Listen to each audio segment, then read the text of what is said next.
morning, everybody. My name's Hazel. Many of you I've spoken to or emailed over the past few weeks and probably in the future too. I'm in charge of scrutiny here at Monmouthshire Council, and I provide advice and guidance on process to elected members who run the scrutiny committee. So thank you all for your time in coming here this morning, and please accept my apologies for a slightly late start, but we just wanted to make sure everybody was comfortable and has access to water, and that we've all found our way here. We might have one lady that's planning to join us possibly, so we'll look out for her. She's got some directions up to the council chamber. But thank you all for taking your time to come here this morning. So I'm going to open the meeting by electing the chair. We do this every year, once a year, and it just so happens that that process is required today, and that person will serve for the remainder of the year. And we will also be electing a vice chair. So first of all, please could I take nominations for chair? I've got Councillor Maureen Powell. I'd like to nominate Councillor John Crook. Okay, do we have a seconder, please? Okay, Councillor Strong. Okay, that's great. Councillor Crook, welcome, and look forward to working with you, and if you'd like to take up your position, and then we'll move on to the appointment of a vice chair. Then we'll take some apologies for absence and declarations of interest, and then we'll start with the public open forum. Okay, so just allow our chair to get into his seat. Welcome, John. Well, I'd like to thank members for the nomination as chair for the next year.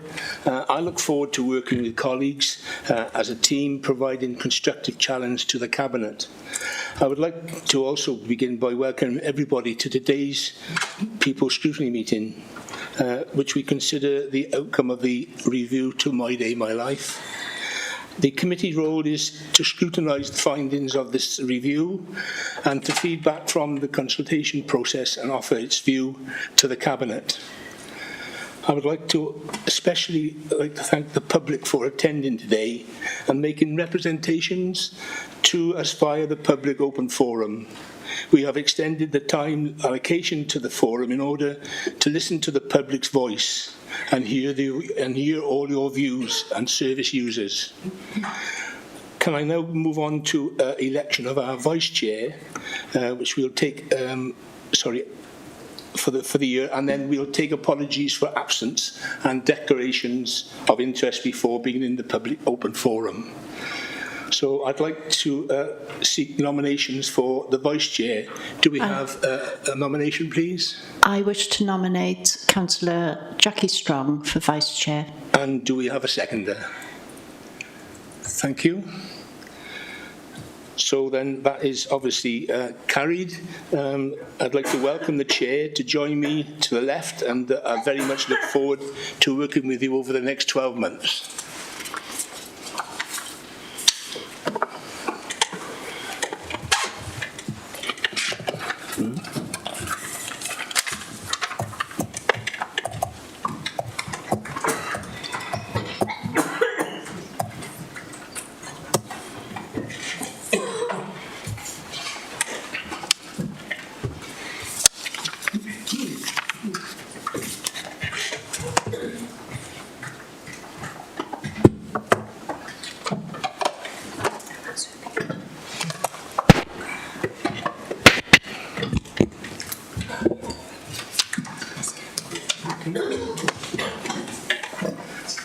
So can I just move on to the next item on the agenda, and that is apologies for absence. Do we have any apologies for absence, please, Hazel? Yes, we have apologies for absence from Councillor Christopher Edwards, and he's been substituted by Councillor Rachel Buckler, who is online today. Okay, thank you. So the next is the declaration of interest. Do we have any declarations of interest, please, members? No declarations? So, okay, fine. So let's move on then. The committee is keen to hear from the public, and particularly those who are service users by the My Day, My Life. The committee has been set a written contribution from Mr David Abbott in advance of the meeting, so we thank you, Mr Abbott, for your submission, which we have seen and read. We also received a petition with many signatures, so we note the strength of the public feeling on the matter before us today. Today we have 13 people who have requested to speak at our meeting under the public forum. So please can I ask that each person speaks for up to 3 minutes so that we can hear everything we need to know from all concerned. So I'll introduce the people now, or Hero? Yeah, so we'll take each speaker in turn, and I think I've got an indication from the lady at the back on the right that she would also like to speak. No? Oh, okay. That's good. Well, what we'll do is we'll move a bit closer to the microphones, I think. You couldn't hear me? Yeah. I beg your pardon. Perhaps come over a little bit. Is that Lisa? Yeah, and also a note to members to be mindful of making sure you speak into the mic, because sometimes, the mics are here rather than there, okay? And just a bit of a note to all the public, perhaps some of you have been here before, but some of you haven't. So you've got a microphone in front of you. When you press the button, you'll have a green light here, and that means that you're on, okay? So when it's your turn to speak, you press that button, and the camera will also come to you automatically, and then when you finish speaking, you just turn that off. And it's important we turn them off because it makes sure that the sound is better through the other microphones for everyone else. Thank you for clarifying that. Another lady, member of the public? Chris Edmondson. I would be very grateful to be allowed to speak. Okay. Are the committee happy to hear from an extra person? Yes? Yeah, okay. We'll add you to the list, Chris. No, that's okay, we understand. So if we move on to the first person, and Owen, you were first on the list. Okay? Can you hear me okay? Yep, okay. So my name is Owen, and before going to university in Bristol, I used to work at Tudor Street. I started as a volunteer before becoming a member of staff and a member of the My Day My Life team. I still live in Bristol, but was visiting Abergavenny when I met up with some of my ex-colleagues and service users and learned how the Tudor Street Centre had not reopened since COVID and how they were missing it. This is why I'm here today. I believe there needs to be a day centre provided in Abergavenny to support vulnerable adults, particularly with learning disabilities and mental health problems, and this is supported by the review findings. There was a day centre at Tudor Street, and it was closed down. Monmouthshire County Council said it was due to the lack of people using the service and that the pandemic was their decision for closing it down. However, I have been told that they decided to reduce the number of days before lockdown as they were changing the service. And this seems like they were running it down and there was no attempt made to reopen after COVID. Also, some of the people who used to attend were no longer seen as My Day My Life service users, so now have nowhere to go for support. It's all well and good to say there are activities and opportunities out there in the community for vulnerable people, but if you don't provide a service where these people can go to be encouraged and get to know recognisable faces, people they can learn to trust and get support to know what's out there, then it's unlikely a lot of these people will attend. The best example I can give is that I am aware many of the Tudor Street service users stopped going to the tea dance, which is still open for them to go to. These people need support and encouragement to attend these events. A lot of them can't do it alone, and it seems that without a day's service, these opportunities are reduced for them, even if some of these opportunities are still available. It's also important to know that having a day centre means they can have more indoor activities to suit everyone when the weather is unsuitable to go out in, or to do activities that are not accessible for many of the service users to do elsewhere. A lot of service users prefer to spend their day inside working on their personal project anyway, or spending time with their friends that they don't get to see that often anymore. Many service users have complex needs, and Tudor Street provided a safe space for accessible toilets and changing facilities for them. It also provided them with in-house wellbeing activities and a space for support workers to arrange external activities for them, such as going out on a canal boat and the opportunity to steer the boat themselves. Sorry. I am aware that the Cabinet has new people on board, and I'd like to welcome the new members here and make clear that I'm really keen to work with you on this, which I felt the previous Cabinet was often quite resistant to.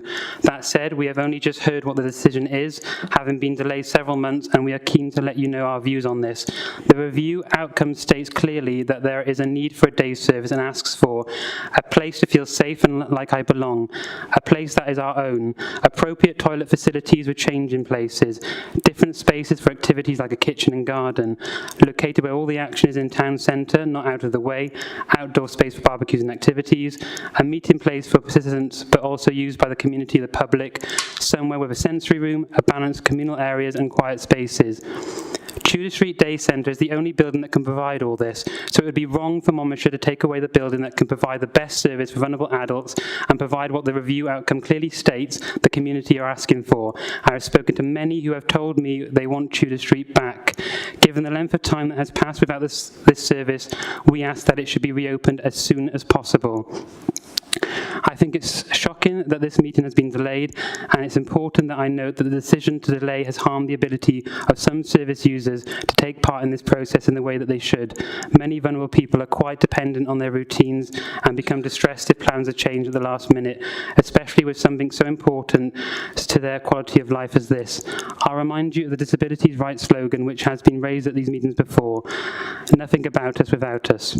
It's so important that all the decisions going forward are made alongside the people who actually use these services, and changing dates of meetings at the last minute shows a significant lack of sensitivity and understanding of these people's needs. I really hope that we can take this matter on board for future reference. Just in relation to the services that already exist, I want to ask if anyone has watched Gavin and Stacey. Trust me, I'm going somewhere with this. There's an episode where the characters go to a wedding fair. James Gordon's character meets a man played by Matt Lucas who is effectively paid to go on stag do's because he's seen as the person who facilitates them. Does this business model remind anyone of a particular service in Monmouthshire? Well, if not, I'm referring to My Mates. My Mates is a service in which Monmouthshire employees are paid to go on events, mainly go out for meals, not to support the vulnerable adults, but to just turn up and facilitate the event. You don't have to take my word for this. You can pick up a leaflet downstairs, and if you read it carefully, you'll see that the service doesn't provide any support, and the service users and their families have to pay for everything.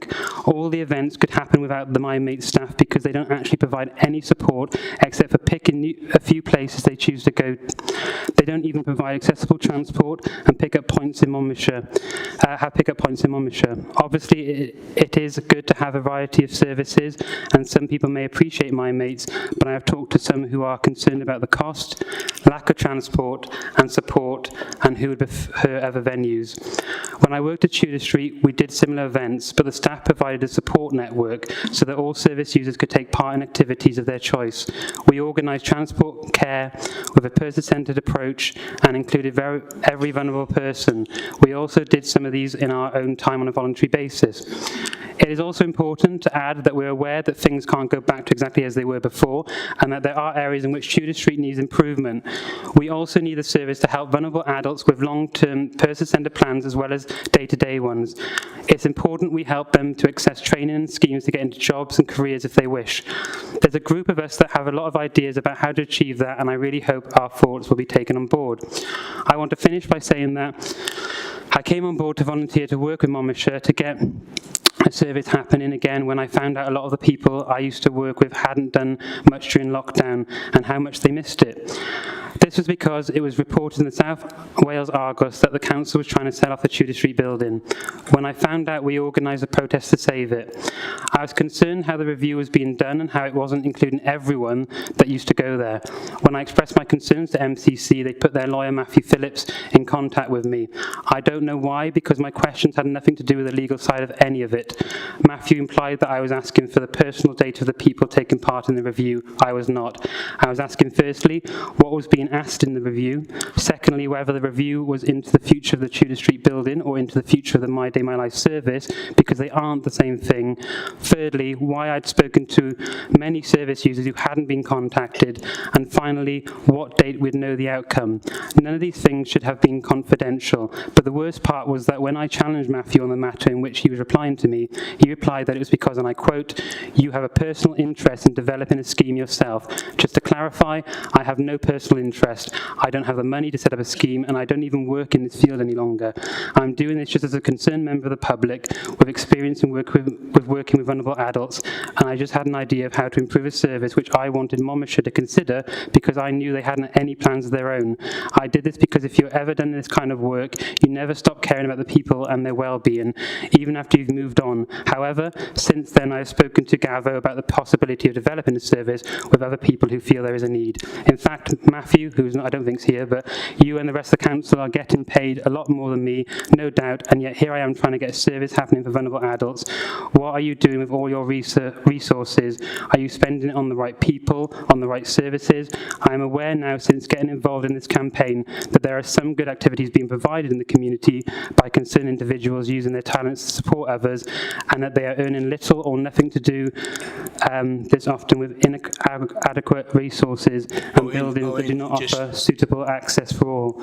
I'm not suggesting these people be replaced, but they need to be better coordinated and supported as part of an overall service that caters for all who need it and those who provide it. I was just trying to help out in my spare time. I don't have to do this, I don't have to be here now, but I have taken a day off work to come. I chose to come here to save a service that I think is hugely important in society. I'll finish with this. Every town and city should have a service that operates to support vulnerable adults in their day-to-day lives. You're being paid for it, so please do something about it. If we didn't speak up and do that protest, would you as a cabinet even be considering a future for vulnerable adults? You must remember as well that the call-in was to save Tudor Street, so we must know by the end of today, is that building going to reopen? And will you make sure that the health and social care team in Monmouthshire will work with these vulnerable people and develop a good service in Tudor Street with a positive future for those vulnerable adults who will benefit from it? Thank you. Mr. Chairman.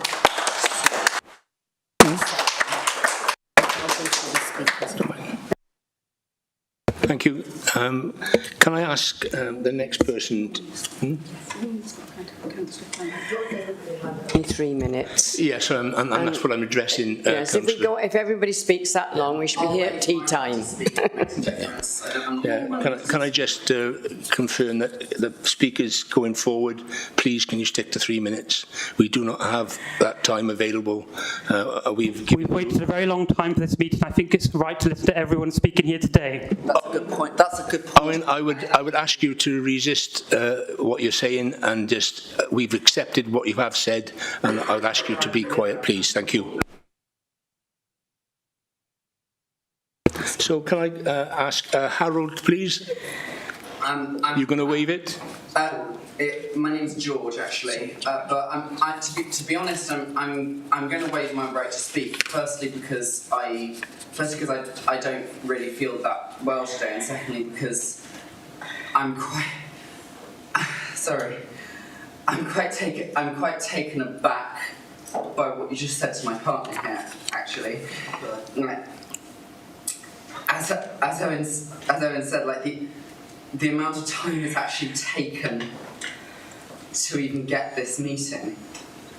Sorry, I didn't realise my microphone wasn't on. But the amount of time it's even taken to actually get this meeting, and this quickly, people are concerned about people marginally overrunning the 3 minutes. I just can't. I'm sorry. Okay, thank you. Can we move on to Jane then, please? Jamie. Janie, I do beg your pardon.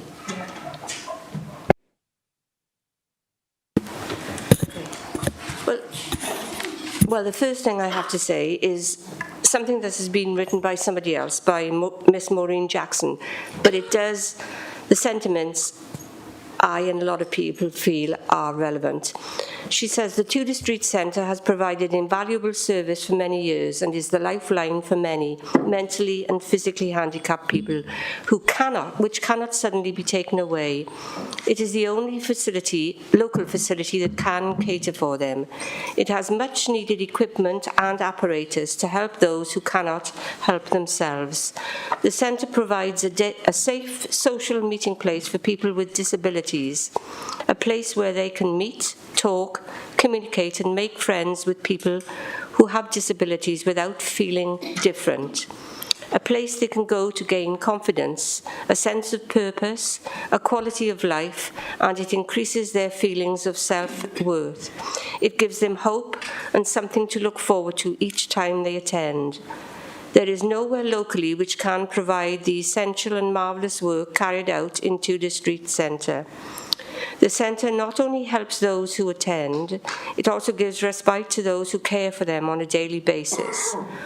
All life is important and an essential service that the Tudor Street Centre provides, which has been operating for many years and should continue to do so.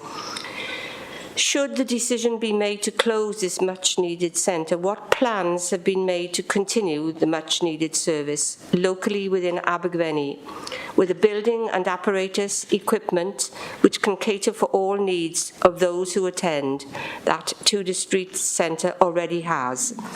To close Tudor Street Centre would be denying those who attend the chance to continue to improve their lives. It would be disrespectful, inhumane, and immoral. Tudor Street Centre has to remain open for the highest good of all who need it. This is from Miss Maureen Jackson, and I have to say I agree with everything she says. I would just like to say, on my behalf, it is a centre I feel that operates there. What I am gathering now, the users are scattered about the place and they are left many times to their own devices to try to find out where they can go or who they can go with. And I heard from someone saying they had been taken to MacArthur Glen shopping place as an outing. They didn't ask to go there, it was just somewhere they were taken to go. And I don't think it's very good to just shove people anywhere. I think it is really shocking what has happened. And I would also like to say, I have something here that was written by somebody that can't be here today, somebody called Louise, who has written a little thing about Tudor Street. She says, somewhere to meet people for a coffee. I enjoyed the craft there as much as such as mug printing. I felt supported, and that's from Louise. Thank you. Thank you.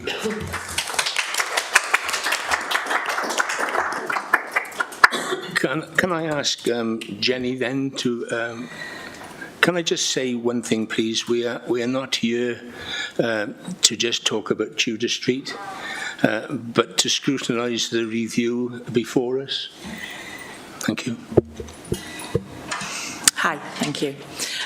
So my name's Jenny. I've created a service during coming out of COVID to support people to work with each other and support each other through craft, because craft is a very good form of therapy. I've created that because I found that there was nowhere for people to go because of the My Day, My Life system and the Tudorgate facility being closed.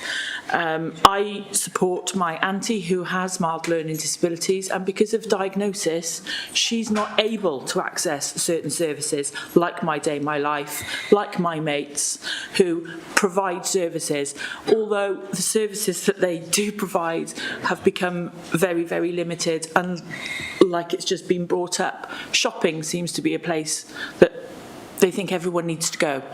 They don't need to go shopping every day. They don't need to go and have a cup of coffee in a cafe every day. Not every cafe facility in town has wheelchair accessibility and things like that. For example, I took my auntie for lunch last week. We wanted to go to the Portico Lounge. I rang to reserve a table so that we could have ground floor access. They said they don't reserve tables for less than 8 people. So when we attended, we couldn't sit inside. We had to sit outside. We ordered lunch. It started to rain. Where were we going to go?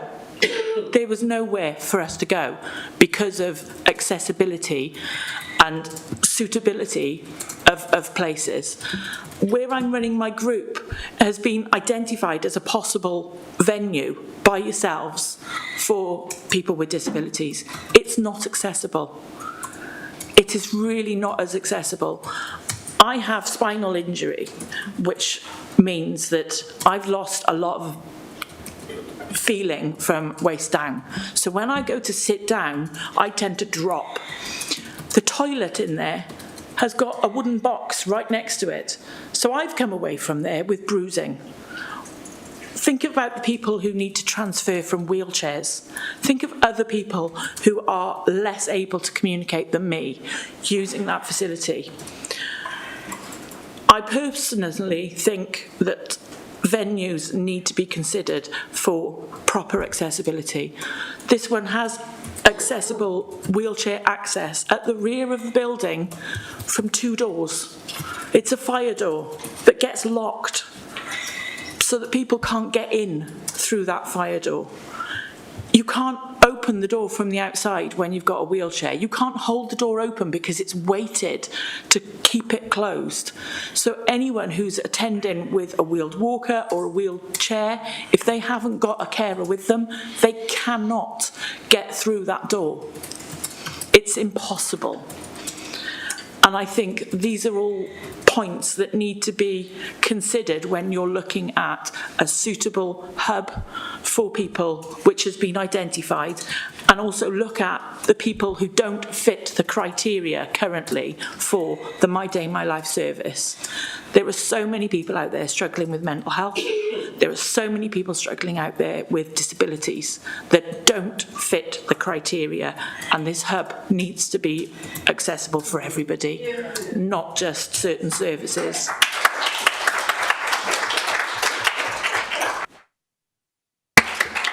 Thank you very much for that. Sarah? Sarah?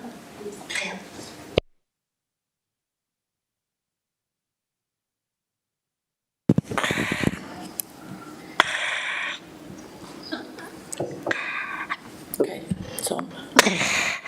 How long are you going to keep us waiting to have this centre open? Every day I see people either moping in their chairs or they don't know what to do next in towns and cafes. That's not a life for them. They are people with disabilities on all ages, 18 plus, crying out for it to be open. Yes, I acknowledge you are my mates, but come on. If you go out on a my mates trip every day or every time, you can't afford it. It costs a fortune. It cost me a fortune if I went every time. You are saying there's no money in the MCC. Why are you building bus stops and by Tesco's and stuff like that? Why not open the centre where people can access? There's one person quoted with the bus stop. There'll be more traffic, which there is, and it's ridiculous. You say Mardy Park and the Melbourne Theatre, as mentioned, is a potential hub. But be honest with yourselves. Is it really accessible? No. Put yourself in a person. Put yourself in your shoes with a disability. You can't work, perhaps volunteers, but doesn't see anyone. I know someone who I see every week.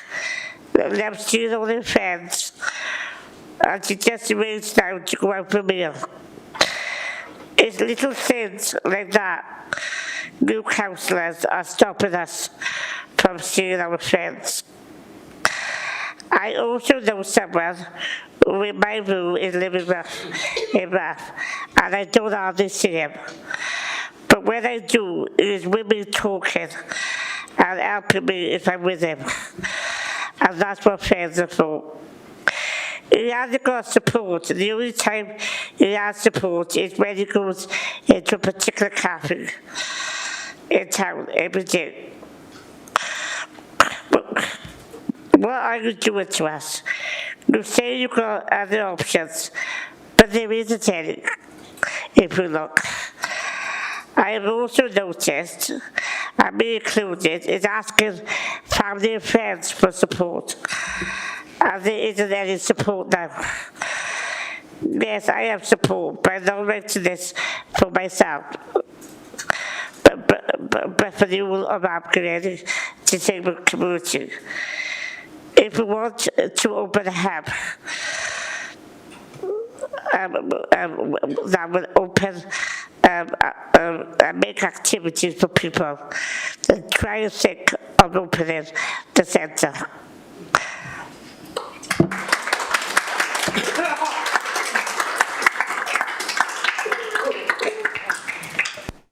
Thank you, Sarah. Thank you for that. Karen, please.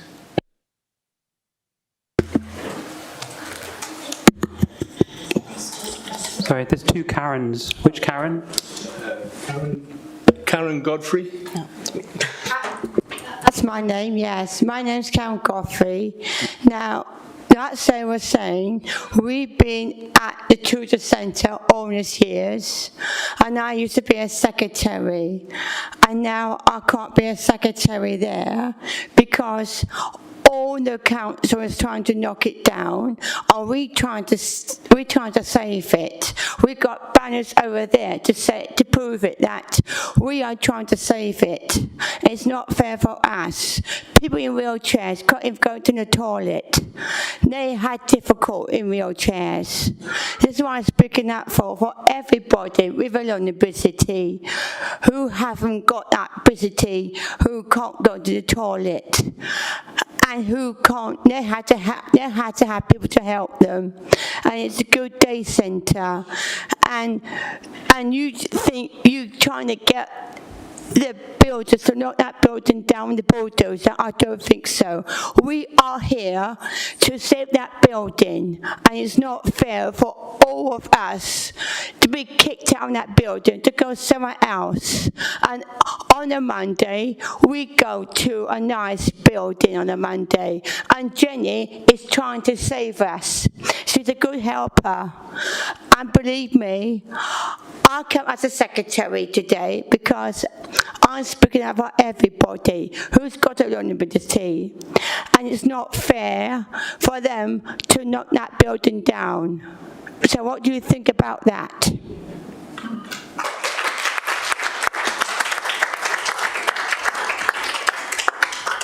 Thank you, Karen. Thank you very much. William Duggan, please.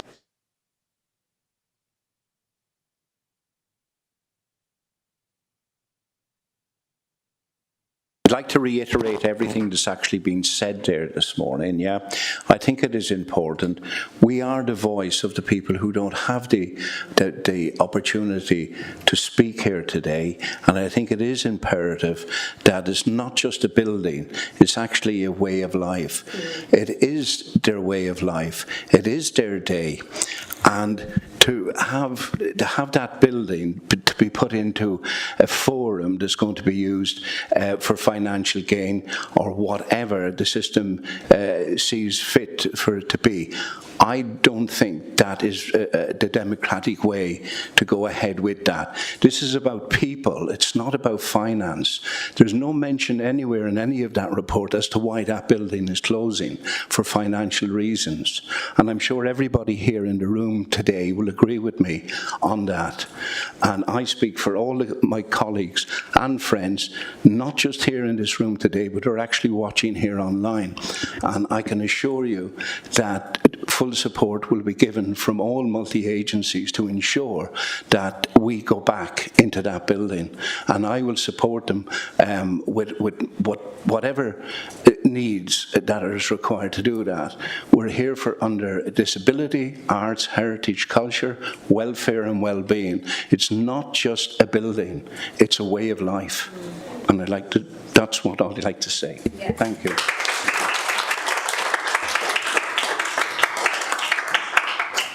Thank you. Thank you, Duncan. Thank you.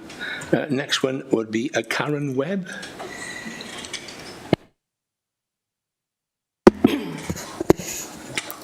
I'm here on behalf of my son, Alex. He has a very rare disease called SALA, and I'm his full-time carer. Alex used to go to My Day, My Life during the holidays whilst in college, and from July 2020, he was to go there full-time. As the hub in Tudor Street has never reopened after COVID, he has support workers that come to the house, take him out in our mobility car, which can become very expensive for me to provide the petrol. There are no meaningful activities arranged, and so the support workers have to think of a suitable place to take him. It is very difficult for them, especially if the weather is bad. And I'd just like to say that all the support workers are fantastic, and it's just a shame that they've got to make these decisions on a day-to-day basis. Supermarket toilets are used to change him, and this can be very difficult to do whilst he is standing up. We are very happy, through the My Day, My Life review, it has been recognised that adults with disabilities in and around Abergavenny should have a hub or base to meet up with their friends, be social and take part in structured activities, and that Monmouthshire County Council accepts the recommendations of the review. This hub or base should have all the suitable facilities needed, which include disabled access, changing facilities with changing beds, a sensory room, kitchen, access to an outside area, and plenty of floor space for wheelchairs to manoeuvre around. We think the only suitable building which already has all these facilities is the Tudor Street hub. The need for this service up and running needs to be as soon as possible and long before the autumn and winter months arrive. I was talking to my family last night. I was writing and thinking about this, and it seems a common theme with mums, dads and full-time carers in Monmouthshire, that all we do is fight all the time for what these people deserve until it becomes so draining and you feel pushed back all the time. All I want for my son is to have a happy and safe life while he's still with us and to receive everything that he deserves. Time is so precious with family, and I am constantly coming to occasions like this right throughout Alex's life, wasting valued time that should be spent with all our loved ones. Thank you.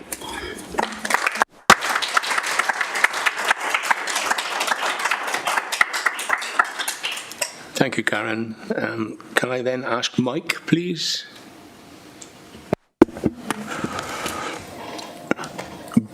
Good morning, members of the Council. I come before you as a concerned resident, deeply troubled by the closure of the Tudor Street Day Centre. A linchpin of our community, the centre offered a haven of support and connection for our most vulnerable citizens. The absence of the Tudor Street Centre has revealed its irreplaceable importance. Adults with disabilities and their caregivers lost a reliable source of respite and essential services. The removal of this resource has left a void, forcing our community members to travel long distances to seek similar services, or worse yet, go without them. This directly challenges one of the Council's core values, protecting vulnerable people. We have to ask ourselves, are we living up to this ideal with the closure of the centre? Moreover, this decision seems to conflict with the guiding principles of the Wellbeing of Future Generations Wales Act 2015 and the Social Services and Wellbeing Wales Act 2014. Both these acts encourage proactive steps, fostering community wellbeing and supporting individuals, independence and quality of life.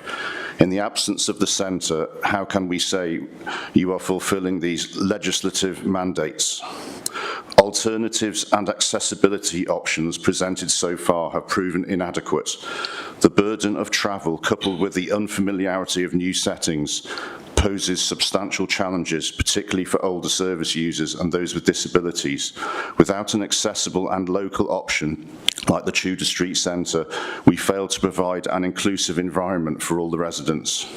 The community's reaction to the closure has been one of distress and disappointment. This decision feels like a betrayal to those who rely on your support the most.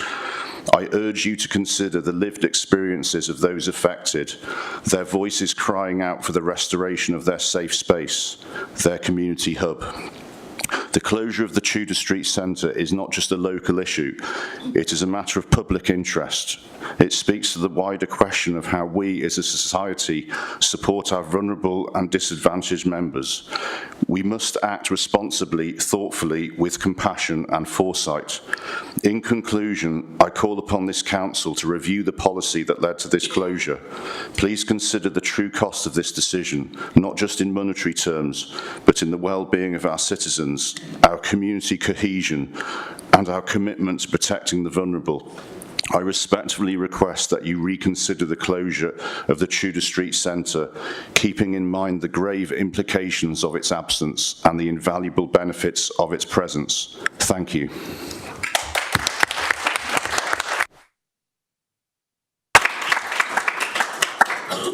Thank you, Mike. Can I call on Shanti? Hello, thank you. Hello? Right, okay. Thank you for having me today. I actually wrote 2 speeches. One was the whole truth, and nothing but the truth from my heart. But we're living in times now where I feel we're in awkward positions. You know, if you work for councils, certain groups, you know, we're being made to shut down. So I'm going to read, I just wanted to say, you know, my name means Shanti, it means peace, and I really have come here today so that we can have some kind of sense of moving forwards on both parties. But you need to hear some truth from me today because it is relevant. I currently work for Growing Space. The students from My Day, My Life have come to me. I welcome them with open arms, but I am struggling personally as their tutor because my classes have become overcrowded, I'm underfunded, and I'm not getting paid for what I do, okay? You need to hear this truth, so I'll just read a bit here, and I have another piece of paper here that hopefully builds bridges with you, but you need to hear this as council. So I'm an Abergavenny-born artist and tutor who's been teaching for over 25 years for various local authorities and charities in the Community Education Centre. By the way, if I sound emotional right now, it's because I'm really burnt out. I shouldn't even be here today. I've got a sick note from the doctor that I shouldn't be working, but it's so important that I stand up for these people and myself, so please just give me the time to say this. I stand up for my students who are part of the My Day, My Life service, who have had their building closed. As somebody who has served local councils over the years, I feel deeply saddened and disheartened to see the things that mean the most to people are taken away from them, and always because of reasons of lack of funding. I also stand here in front of you as a burned-out citizen of this community who has helped numerous people desperately needing help because the very system that advertises to support them cannot always do so. I speak direct from my own experience, from my own days of my life. There are quite clearly problems in our communities that need to be addressed. We cannot keep holding on to the illusion that everything is fine when quite clearly we're all living in very stressful times, and I cannot see this getting better until serious change happens now from all members of society. We all need to take better care of one another, but I feel frustrated that the current system, as it stands, is led by people who appear to not care at the expense of those good people trying their best to do their jobs, being undervalued and not allowed to express themselves here today. I'm here to say enough is enough.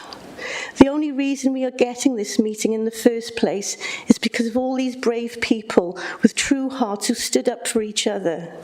What if they hadn't? What if they hadn't gotten the papers? Is it not the case that council might have gone ahead to shut this building? Why are there rumours that this was already a done deal? And that was done even before COVID. If this is true, then that is shameful because it shows the lack of respect that people in power have for the vulnerable. I don't know how any of us can sit here knowing that we receive so much money, more money than these people, and justify that we need to close this building because it's always a drain on resources? Is that how we see the people you're all here to protect? If the rumours are true that you want to close this for social housing, then what kind of message are you giving out here? And how can you be surprised that people are angry? I just want to find a resolution for us all together, because I'm genuinely passionate about the well-being for all in society, and especially this community. People need to have a voice, people need to be heard, and just because they're angry, it doesn't mean they intend to abuse you or cause you any hurt, or that they're trying to maliciously communicate in any way. We're just angry because we want to be heard. People like us have more options we can take to make our lives fulfilling, but for the disabled, their options are restricted or much harder to fulfill. They can't just spontaneously go on holidays or decide to see somebody. You know, the places they have to go to in town are already very limited, and they've told me so. I have seen the tears from my students, okay? I've had to hear about their struggles, not only from them, but from staff. I know this situation has caused a lot of stress for everyone during these post-COVID times, and the mental health crisis has only increased. And I work for a mental health charity, and all of us are stressed, okay, because we're underfunded. Because now as in Brexit, we don't have the European fund, but what you have to remember is that the funds that remain is public money, okay, and we need to spend this a little more wisely. We all need well-being right now more than ever. We need to have leaders that really serve the people, not just tell us what we want to hear and then do whatever you want to do in the end. It is time for change, and that change is now. So please start to act properly following the 7 well-being goals of the Well-being of Future Generations Act 2015. And I hope from today's meeting we can all come together and make that happen. The bottom line is, if there isn't another building that can accommodate the disabled, then Tudor Street cannot close. And I just want to say, as somebody who works up at Mardy Park, which is a wonderful centre, we have all kinds of people there, and my students are really enjoying their time there. I want them to stay, but we need to look at the other people who can't access the building, who might not have the facilities while they're there. You need to look at people like me who are trying to provide service, but the funding's not there. This closure isn't solely a financial matter, but a decision impacting real lives in our community. I implore you to look beyond the financial aspect and engage your sense of compassion and responsibility. Look at alternative partnerships, community fundraising, or other funding sources. People like Owen and myself are quite happy to come on board and try and help you with all this, and ask the people themselves what they want. I invite you to engage with those users. We might need more meetings, hear their stories, and comprehend the true implications of this closure. Together, I hope we find resolution that balances the financial realities we're going through, but also a moral obligation to protect vulnerable people.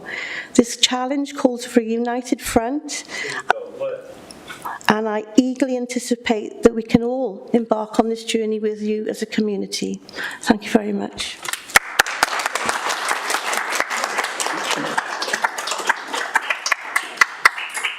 Thank you, Shanti, or shall I say peace? Can we call on David, please? Hi, I'm David Lewin.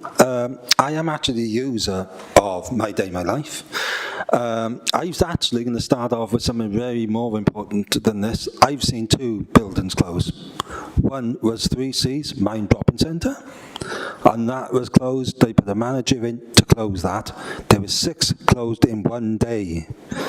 and we were told we had £500 to go and open a new drop-in, which we did, but we had nothing, no funds, nothing. We had to have a small flat, probably about, I think it was about 2-bedroom flat. Basically, we had it for a year, and that was it. We couldn't fund it, we couldn't do anything with it, so we had to close, and that was it. And I still see people from 3Cs now walking around town and speak to them, and they go, well, there's nothing for Mind. There's nothing here in Abergavenny. The office is not lacking. There's nothing in there. Plus, My Day, My Life. I've seen a lot of changes in My Day, My Life. When we first started, it wasn't My Day, My Life, My Griot. Right, it was called Office Services, and we used to do jobs for you lot. Right? And for this is the truth. I've seen things go downhill rapidly from there. First, and this is the truth, that things happened like, we had things like arts and crafts. People would go out into the town, maybe buy a jigsaw or paintings or something to do in the day. And we would other people would get things like tables to paint, chairs, things that are probably pretty good, we could do it. And then all that stopped. The staff members weren't doing anything like that for us. We literally lost a lot of stuff. When we were office service, we had printers, scanners, we had all this equipment which went. But in other words, what were people doing? Sat round on a computer all day. And then the staff complained to us, well, why are you doing sitting on a computer all day? Why don't you go up and do something? What's there to do? It's all gone. And now I am an artist anyway, as Shanti knows, and and Shanti said earlier on, she's seen me improved, and which I agree, yeah, I have improved a lot. My friends, I know, go to another art group. I see things there improving. And also with My Day, My Life, I saw people there that were very disabled, could do things that anybody in this room could not do at all.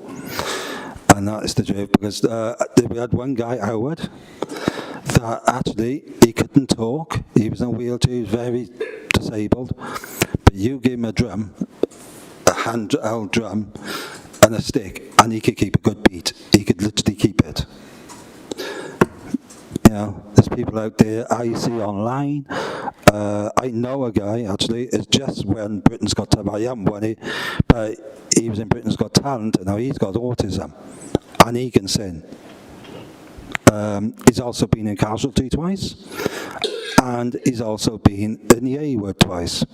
So, looking at people with disabilities, you've got to look at what you think of yourselves. Now, I've got a disability, I'm incontinent, I have IBS, plus I have learning difficulties, but there again, I get out and about, I'm able-bodied, I can do things, but these other people can't, and that's what we've got to look at. I've opened my day back up and getting people back to what they were doing before the COVID. Yeah, I mean, at the end of the day, we have got nothing to stand on closing it because there's nothing in town. There's no toilets in town. They closed the toilets. The only toilet I can go and change in is all the way down the bus station, which is wrong. There needs to be toilets, there needs to be facilities for everybody. My mum has dementia. I have to look after my mum.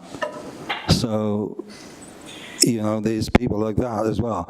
And going with Owen's group on a Monday, going to Shanti's group on a Thursday has picked my mum back up. Even my sister sees it, she sees the change. Before she would just sit there. Now, she will literally go, oh, we're going there, oh, what day is it? Oh, we got to go, yeah, we're going, yeah. Okay.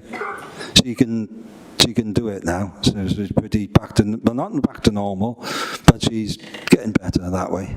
But yeah, I feel that My Day should be back open because people like like I said, Howard and people like Sarah, and these people who can't go anywhere else, that's the place they go to.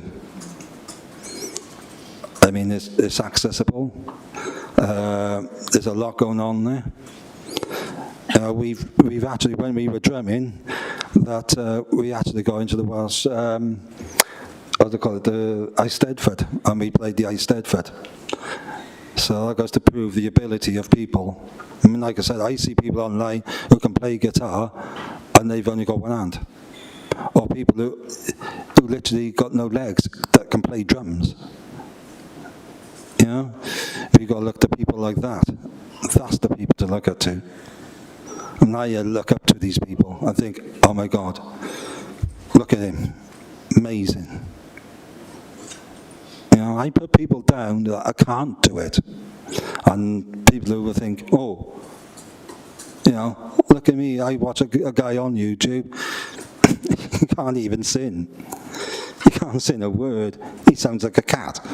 He's like, what? You know, when there's a guy out there that can play a drum, it's disabled.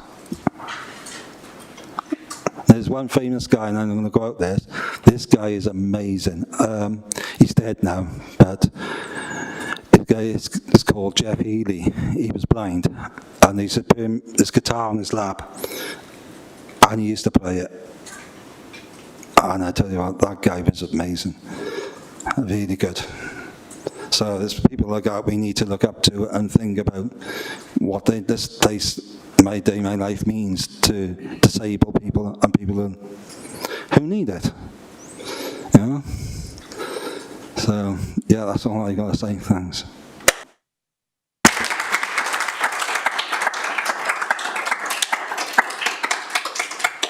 Thank you, David. That's very interesting. Angela, please.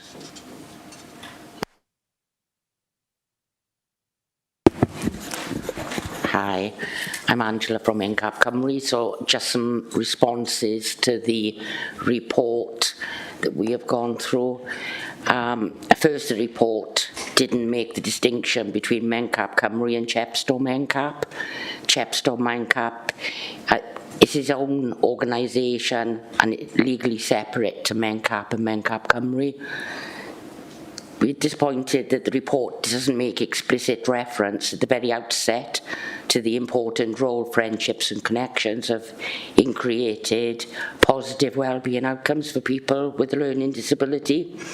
You know, based on the view that activities are important rather than the connections made within them that are prevalent throughout.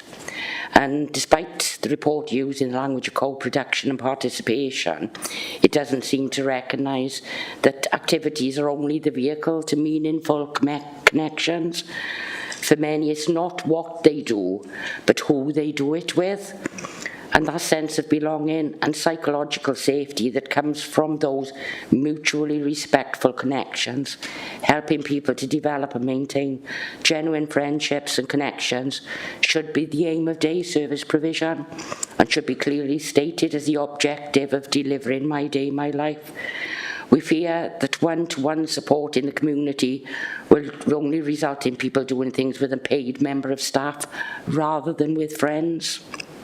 We're pleased that the report acknowledges the importance of the physical and emotional safety that people with a learning disability and their family carers do not often feel safe in their communities.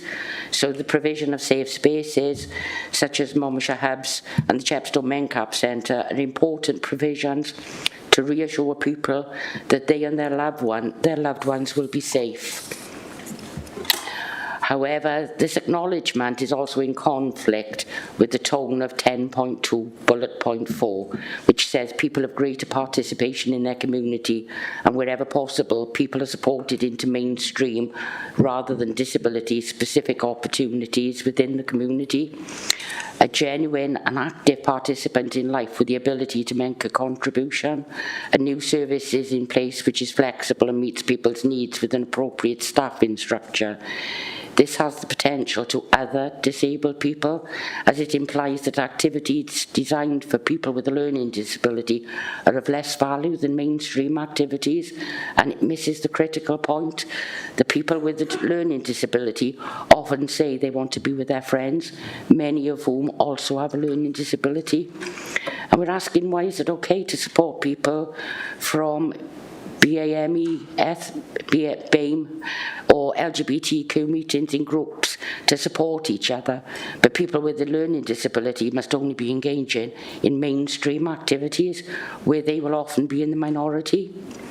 We also worry that the tone of the report, though again referencing co-production, sees people with a learning disability being done to. We recently ran a co-produced day service with Rhondda Cunningham, and the council had traditionally developed mechanisms to support people to develop skills for employment.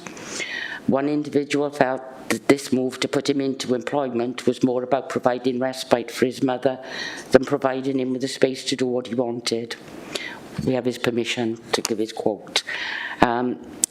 What he wanted was to meet up in small groups with friends and do the things that they decided on that day. Co-production is often mistaken for consultation, but it's actually about giving people the power to make decisions. In the evaluation of the project, the one individual said, "This person held a job at the Senate which gave him a purpose or status. It didn't add value or meaning to his life. The part of the role he enjoyed was the socialising with colleagues after work, which was something that his mother had control over and put a stop to. However, using a co-produced approach, it provided him with the freedom to just be in places with people and share what he wanted to and to listen to other people's preferences. This has allowed him to explore his local area, community with others, and get a better understanding on what he wants to do or how he wants to spend his time." I think the main question for us is, we would like to know if there was an independent voice on the core project group, as people involved in receiving the services must be involved from the beginning, not simply consulted. Thank you.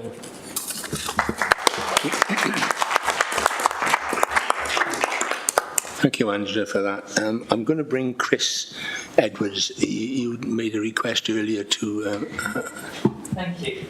I'd just like to make a few points, please. Tudor Street, the building there, is a public building. It's a public asset. It belongs to the people of Monmouthshire.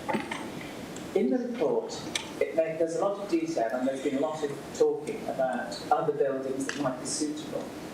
All the facilities that are needed to operate a hub that suits people with profoundly complex disabilities are actually available in Tudor Street.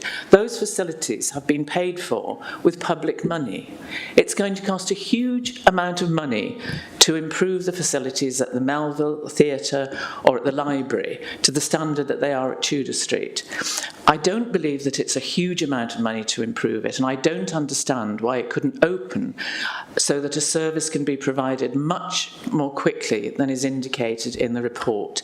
I don't at all disagree that the service could be improved, and I would like to see it widened to provide a hub where people who, in Abergavenny who have a wide range of needs could actually have somewhere to drop in. It could be a cafe.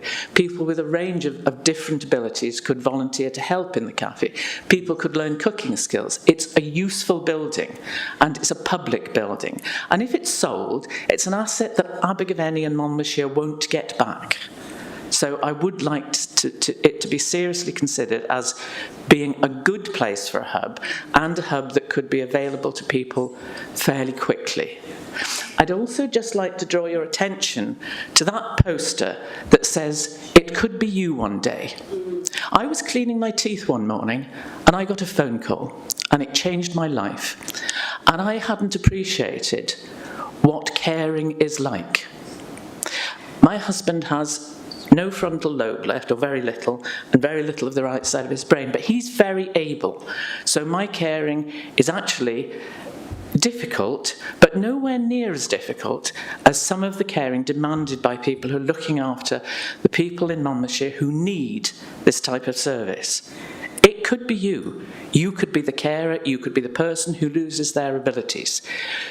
Carers need respite. And they need to know not just that they have some time for themselves, but they need to know that the person they care for has somewhere safe and friendly to go. And it needs to be provided, and it needs to be provided soon. That's all I have to say. Thank you.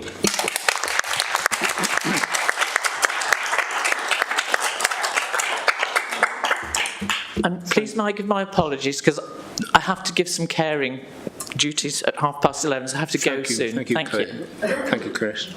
Can I then come to David, please? Oh, thank you. So much has been said, and it's been quite a long session, so I'm not going to repeat things that other people have said so eloquently. So if I skip through some of what I have to say, that's why. I echo what everybody else has said about the report recommendations and the suggestion that they be endorsed, and I've written a bit about that in a letter which I know you have, and I'm not going to repeat. Like others, I'm really pleased to see that the importance of place and space is being recognised as it is for other marginalised groups. There are things in the paperwork which seem a little bit problematic. I think the integrated impact assessment statement is really cursory and not a good example of one. The scoring system for the shortlisted places seems to me to be rather random. I'm not sure who actually did the scoring. I know that the scores are up for discussion, but it seems to me to be quite a good example of not really grasping how authentic co-production works. Seems to me to be the case that the scoring really should have been led by people with learning disabilities or have their involvement in it. As my colleague just said, you can't put the word co-production in a document and hope that that does the hard work of co-production for you. The paperwork says that the development of the criteria has been produced based on the views expressed by people who received My Day, My Life, but produced by who and sense-checked with who and how. And it feels to me like mistakes are being made on repeat, on a loop of involving people after the fact and after the event. One example of my confusion about the scoring is that Tudor Street gets no points for what is called a heavily weighted criteria of a vibrant and inclusive community space. I mean, that seems really weird to me. The building itself has obviously been shut for 3.5 years, and prior to that housed a service that seemed to have been left to deteriorate, even to the extent that the council's own social workers were not making referrals to it. Now, I've got no history with Tudor Street, no personal, professional or romantic attachment to Tudor Street, but it seems to me fairly obvious that it could be the most vibrant and inclusive place possible, right in the heart of town. Space to park, space to grow, space to be, a space to break down barriers between people with learning disabilities and non-disabled people. And I think it's to a large degree, it's that extreme othering of learning disabled people, that shutting off and shutting away means that lots of so-called mainstream places and spaces are not open and welcoming. I have no idea why there is this emphasis in the paperwork on the Tudor Street building or service as some kind of shut or sealed unit. The building is a dedicated social services facility which offers no community inclusion or involvement, the paperwork says.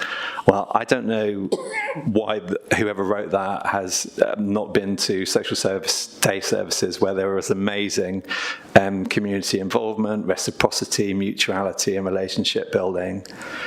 We keep hearing about Tudor Street being big buildings, small numbers, but those numbers quoted cannot possibly be the number of service users you want to serve and support unless I've really misunderstood something or unless your eligibility criteria is so tight or that people don't know what's available.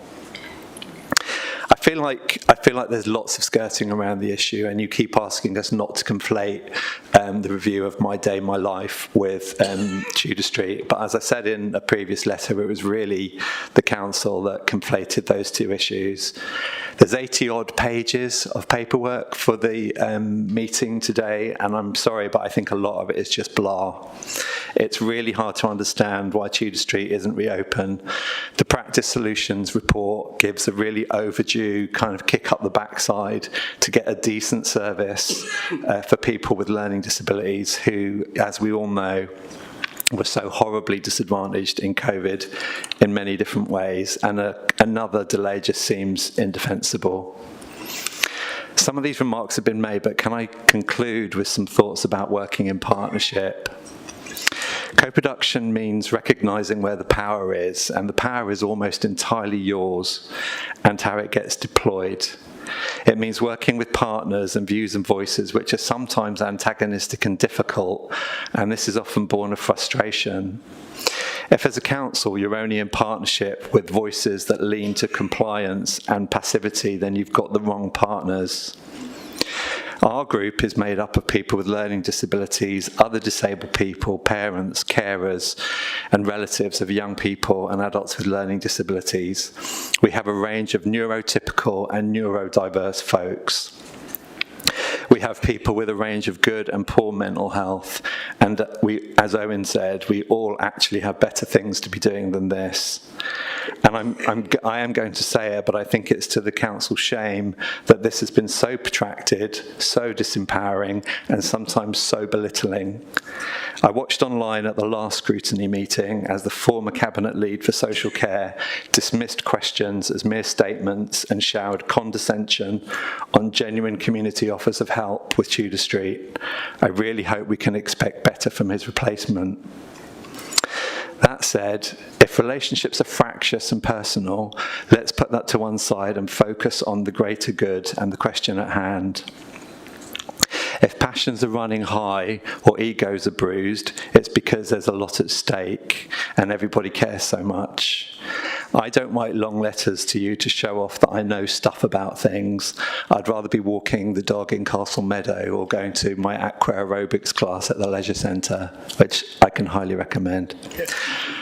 The title of the main CAP report on social care cuts for people with a learning disability in and post-COVID was, I don't know what day it is or what the weather is like outside. And their survey found that 7 in 10 people with a learning disability had had their social care cut when they needed it most, leaving many in a kind of perpetual lockdown. One of the group members who can't be here today because she wasn't well wanted to say this. I'm at a point where life is so challenging, and then there is this fight for services, and I don't know how much fight I have left in me, to be honest. The council should be bloody ashamed of themselves. All they're doing is wasting time thinking we will give up. We must not give up, but for those of us caring 24/7, I can tell you that it's hard. Please demonstrate that in accepting the recommendations of the Practice Solutions report, you really do mean that you will act with urgency, show leadership, craft a great service, and do it together in partnership with the people who matter the most. Thank you.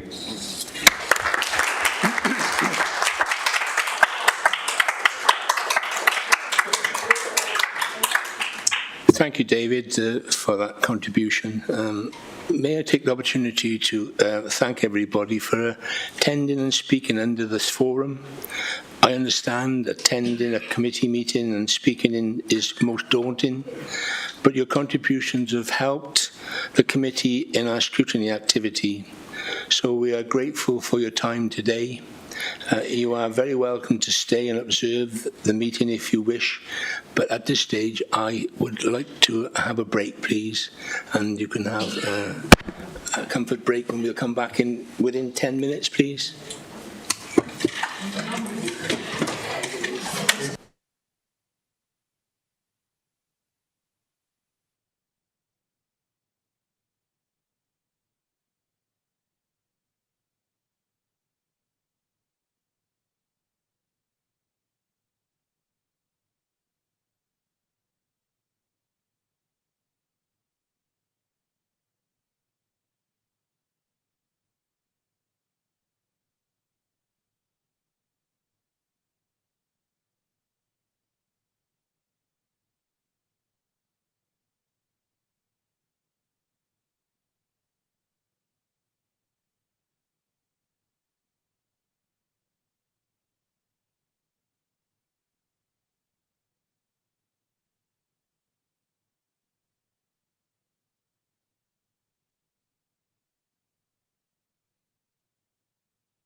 Okay, can we take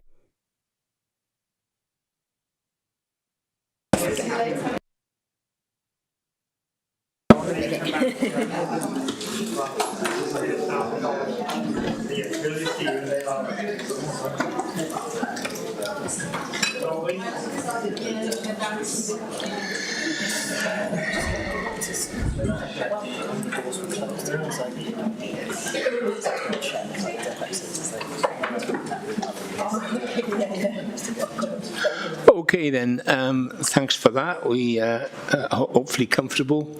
We will now move to the formal discussions on the report in front of us today, and you're obviously very welcome to stay. Can I then invite the Cabinet Member to introduce the report and for officers to present the report to the committee, following which the committee will be invited to ask questions.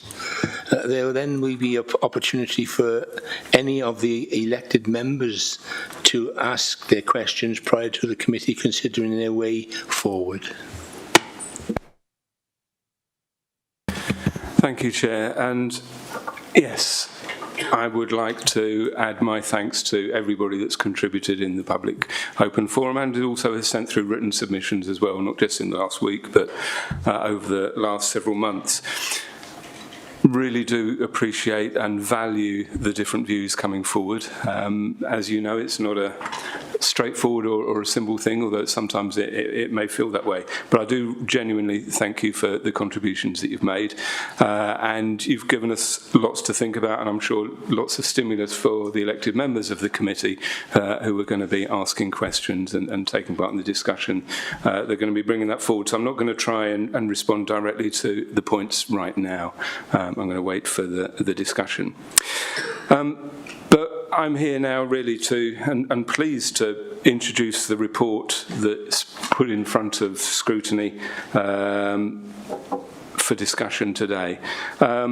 And there are two aspects to the report, just to introduce that really. The first relates to the independent review, why we commissioned it back last autumn, how it was undertaken and what the independent review concluded. But the second aspect of the report is about how we as a council propose to respond to the review and implement its recommendations to further develop the My Day, My Life service. And I'll shortly hand over to Jane Rogers, the Chief Officer for Social Care, who will say a bit more about the review and our action plan. But before I do that, I just want to make 3 points. First of all, I want to emphasise again that we genuinely value input from the public and this scrutiny committee prior to making a decision at Cabinet next week. Recognising that there's been some considerable amount of concern expressed by residents and elected members over the past year, we've made a commitment to be as full and as transparent as possible in this report. So it does mean that the paper, with all its appendices, are longer than we would normally expect. But we do hope that that transparency is appreciated. Secondly, I would like to say that depending on the views that are expressed here at the Scrutiny Committee this morning, I intend recommending to Cabinet that we accept in full the recommendations from the independent review of My Day, My Life. Those recommendations have allowed us to develop a vision for My Day, My Life for the future, which will be further developed, that vision will be further developed through the direct involvement of people who use the service. And that is the commitment that I'm making, that I'll be recommending to Cabinet. And then finally, I just wanted to say we've heard a lot of representations this morning and previously about Tudor Street. I do want to make it clear that this committee, this Scrutiny Committee, and the Cabinet meeting next week are not being asked to make a decision on Tudor Street or not make a decision about any individual buildings. What Cabinet will be doing next week is deciding on the proposal that there should be a base established in both Abergavenny and Monmouth, as well as the proposed process and criteria for determining where those bases should be. And that's set out in the scrutiny papers. So we will be recommending there will be those bases, depending on what you're all going to say, and this is how we're going to go about selecting those. And that will be done in conjunction, again, with users of the My Day, My Life service. So those are the three things that I really wanted to emphasise before I hand over to Jane Rogers, Chief Officer for Social Care, to say a little bit more about the report. Thank you, Ian. Am I on? Yeah, that's a good start. Thank you, Ian. Right, let's get my glasses. And Ian, as you said, we are bringing this report into scrutiny to ensure that there is good and open debate about the issues at hand. So I'd like to echo Ian and say it's really positive that people are involved and have been able to share their perspectives. I'm really grateful that people have taken their time and have talked with such passion and so eloquently about their views. So I would also want to emphasise that whilst we are here for sure to talk about My Day, My Life in the Practice Solutions report, and My Day, My Life, I should say, in the north and central parts of the county, and that to a degree, My Day, My Life is that ring-fence service where people have eligible needs and are assessed and are referred to the service. I do also very much recognise that My Day, My Life is and should be part of the wider network of community-based support for people with learning disabilities, and it's somehow the interface between the two that feels to me really important to get right. I have with me Claire Morgan, who is the Service Manager for Community Learning Disability Team, and Hannah Carpanini, who's the Team Manager, and they are part of the service who holds the cases for people and makes referrals to support services, so I thought it would be helpful to have Hannah and Claire with us today. I'm very pleased to present the Practice Solutions report review report for scrutiny. The review, as everyone will be aware, was undertaken between November 2022 and March 2023, and there was a good degree of involvement from people who receive My Day, My Life services, their carers, and the workforce of people from My Day, My Life. And it was undertaken, I feel, at a really critical time for My Day, My Life service, because from its early development back in 2014, coming through the disruption caused by the pandemic and how devastating that was for many, many vulnerable people, during that time there was a sense, I think, and it's reflected really well in the report, that the service did lose its way, we lost our way, and that now is the time to regroup and reconfirm what the next iteration of the service should be. I feel that the Practice Solutions report has allowed us to do just that. Based on the outcomes of the review, listening to people's experiences and what is important to them, we have begun to develop a clearer sense of the way forward. We have heard how important it is for people to have a variety of opportunities as part of their individual support plans based on what matters to them. This could be support to develop a skill, accessing education or employment opportunities, or just having fun and socialising. We have also heard how important it is for people to feel connected to others and to have opportunities which are community orientated, as well as having a shared base which belongs to specifically to them. Alongside of this, staff need to feel well supported and part of a team with good coordination around activities and events, and with the right training and IT in place. The report asks for clear leadership and a renewed commitment from the Council, and sets out 10 recommendations, which we, speaking from the service, would like to ask Cabinet to endorse, further, of course, to the views expressed today.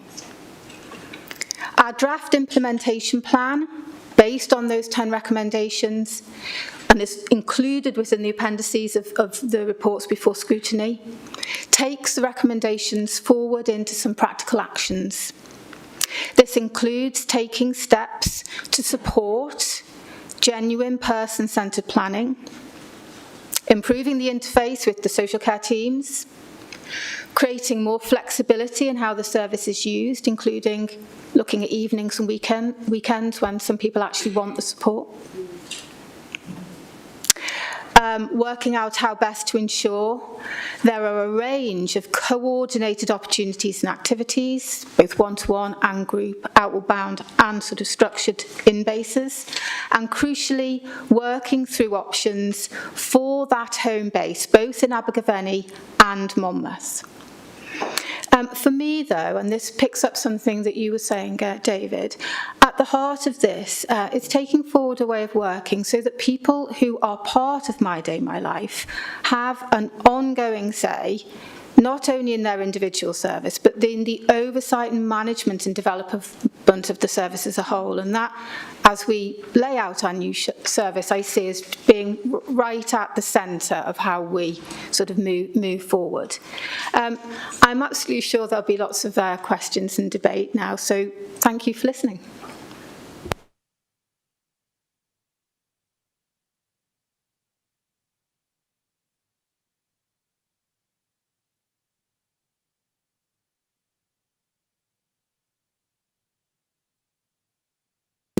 Sorry, can I invite any questions from the committee, please?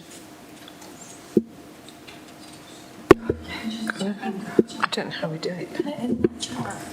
We've got a raised hand function in the chat bar for councillors, so if we could move to members' questions, please. Great, thanks. Can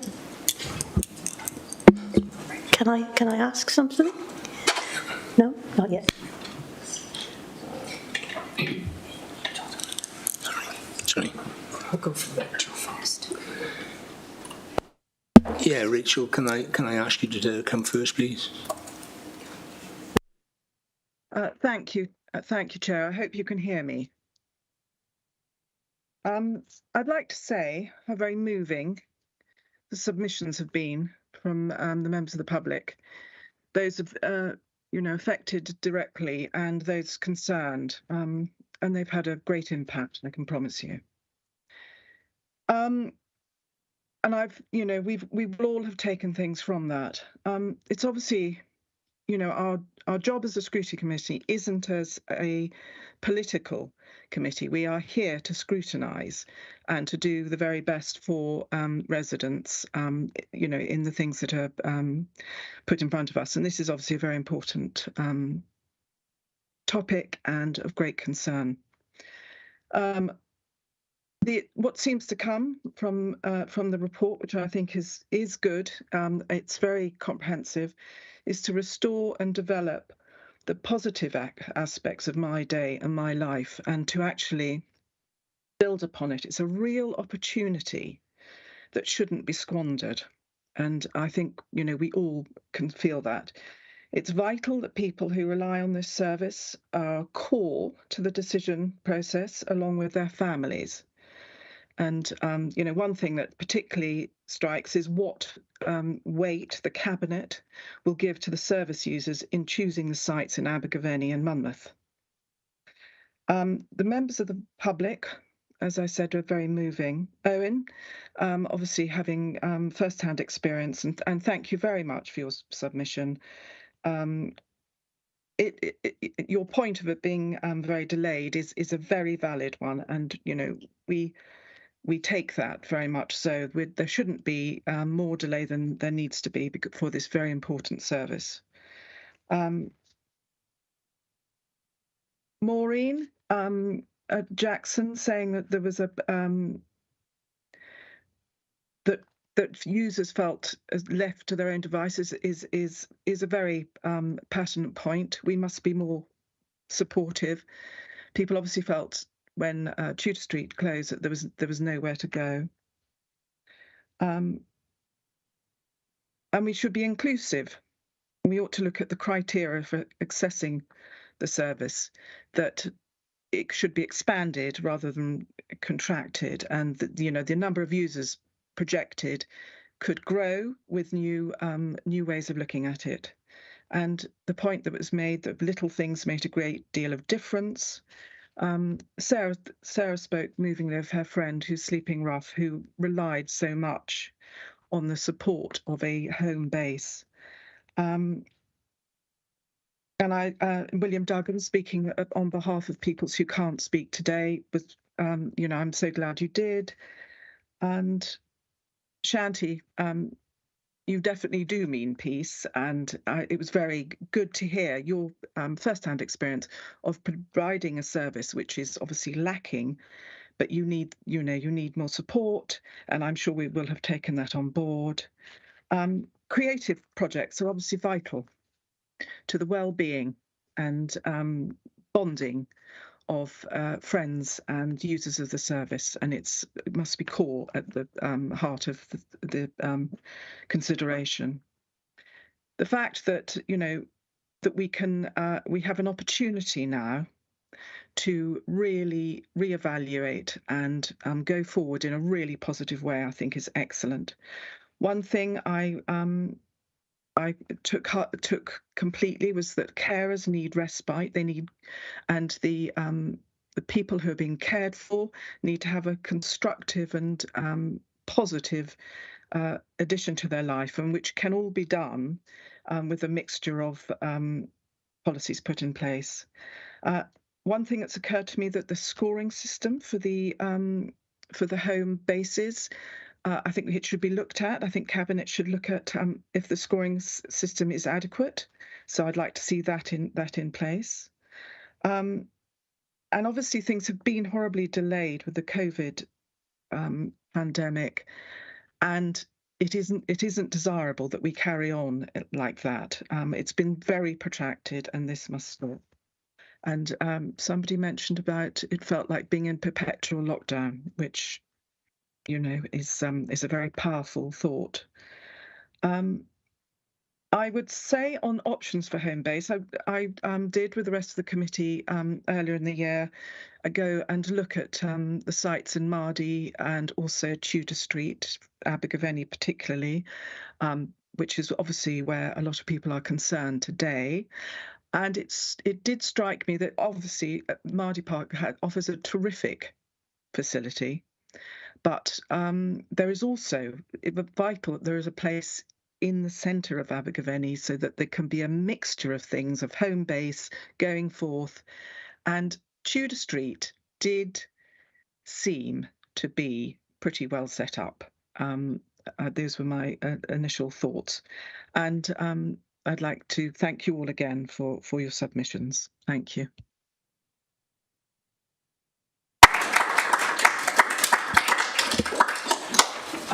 Thank you, Rachel. Can I call on Sue, please? Thank you, Chair. Again, lots have been said, all of it very moving. I don't want to repeat a lot of that. So I would like to focus perhaps, and I would like to ask a few questions on the scoring, as Councillor Buckler has indicated. I'd like to say that the initial philosophy indicated that a building, how we got here was that a building was not needed, and it was very clear that there wouldn't be one at that time, and that this was an outdated model, and I'm pleased that this view has now changed. I don't understand the scoring system, and I'm a little bit ashamed that I don't know the Monmouth buildings, but I do know the Abergavenny ones, and I do know facilities in Chepstow, one of which is in my ward, where we have I know very well the Mencap Chepstow, and we have just upgraded facilities in my ward at Bulwark Community Centre. So I know about accessibility, and I know people who assess accessibility. So I would like to ask a few questions based on who would I be asking based on this scoring? Who is responsible for the scoring? Technically, you asked me, and then I'm going to... Okay. Well, just one to kick off, because it will affect the rest of my questioning.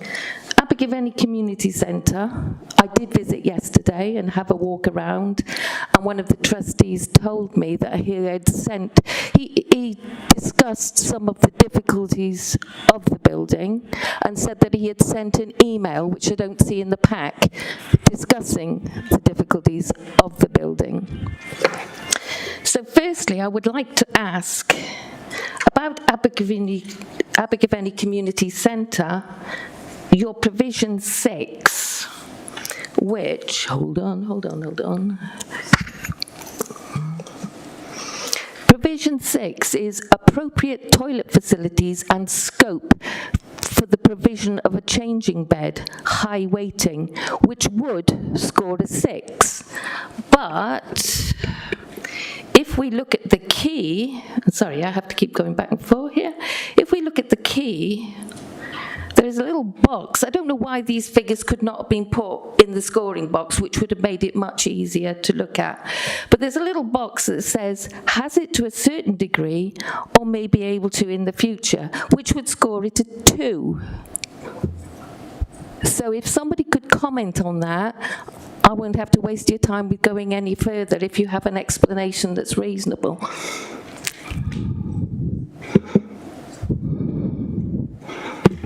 Thank you for that. So what I'm going to do is hand over to Nick Keys, our estates manager, who has undertaken a lot of the initial scoring. I would emphasise that what we did, we had a long list of properties and we used the scoring to eliminate the ones that we thought would never be suitable, so that when we had a short list, we were able to then explore that short list with the users of the service to be able to identify the best option. But in terms of the process, if I hand over to Nick Keys, who can explain that particular aspect of the scoring. Over to you, Nick.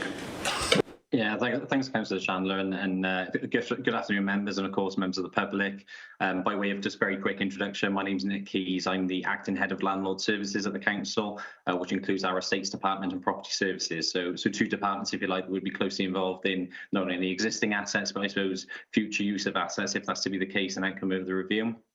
If I really quickly, I guess, just frame the scoring process as happened, and then Councillor Riley will very quickly then try and get to the very specific asset you've asked about.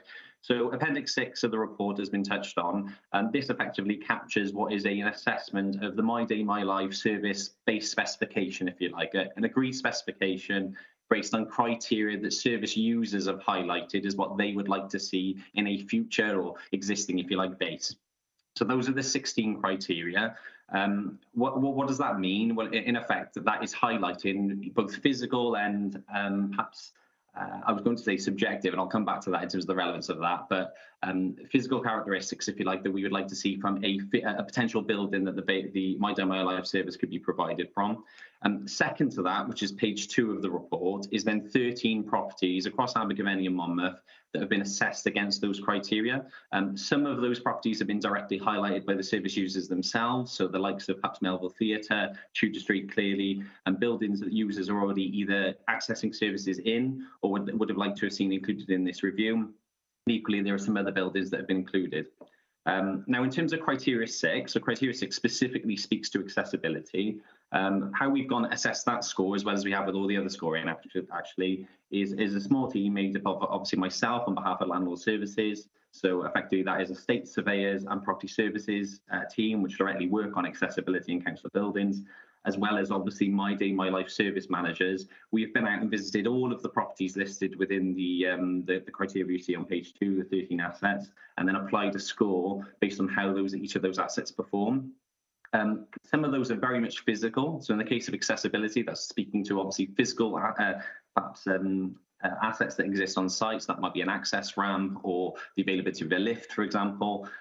Some of those are more subjective, which is why I use the word subjective. So you'll note that criteria 15, for example, talks to the idea of having a safe place that service users can belong. And you'll appreciate, obviously, being a surveyor, if you like, it's not for me to comment on what a safe space might look like for service users, and a recommendation of the report.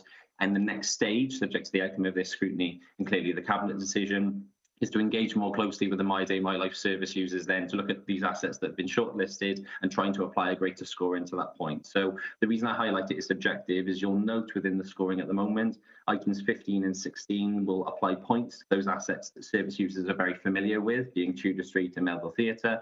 Others possibly less so, and that may purely be because they're not familiar with the building at the moment, and that's something we'll look to address. In terms of Abergavenny Community Centre, if you like, the former Park Street School, Councillor Riley is exactly right. We've been out to meet on site. In terms of the email, I would have to look into specifics as to who may have been in contact, but what I can say is clearly you'll be aware that that building is occupied by a third party at the moment, the Abergavenny Community Trust, who operate that space. And rightfully, we've engaged with them as to their appetite, I suppose, to accommodate My Day, My Life, permanent classes, a permanent base on site. They have certainly written to us in terms of their willingness to work with us on that. If you like, if they hadn't, clearly be very relevant to the scoring. But what I can say, and I'm happy to make available, they've written to us to confirm that they would be more than happy to continue to work with us over the logistics of accommodating My Day, My Life. In terms of that building itself, it is slightly different to others, and that is over 2 levels, if you like. So there is a ground floor access to the car park, of which there are a number of rooms, and the current accessible toilet. And then there is the first floor, if you like, or the upstairs, which has the existing kitchen and a number of other spaces. So part of our good conversations we had on site with the service providers there, the managers, was just how exactly would that work if this was to become a permanent location for My Day, My Life. Clearly, there may well be investment needed, and the ground floor toilet, if you like, would certainly be included in that in terms of refurbishment that would be needed. And we get into specifics there about kind of the necessity for perhaps a hoist or a changing bed, whether that building or any other building doesn't currently have that. So hopefully that's a bit of, I suppose, very high level framing in terms of how we've gone about the scoring process. But of course, happy to answer any questions about that specific asset or the process more generally. Thank you. Can I comment on that then? Because the downstairs of that I looked at yesterday, and the trustees told me that there is the accessible toilet is totally inadequate. The ceiling isn't high enough for a hoist, and there are no rooms. There's just a couple of cupboards downstairs, but they are saying that that might be what might be suitable. There, you cannot access the upstairs of the building from the downstairs of the building, mainly because often the rooms in the middle, it's on 3 levels, are in use, which doesn't allow people then to access because they would have to go through the main hall. So they say that they have emailed you about the unsuitability of lots of this building. You cannot get access from, if I can call it, entrance A, which is on Park Street itself. If you look at Abergavenny Community Centre website, there is a query where somebody from the Mardi says, how on earth do I get there to use the activities? And the answer is, with huge difficulty.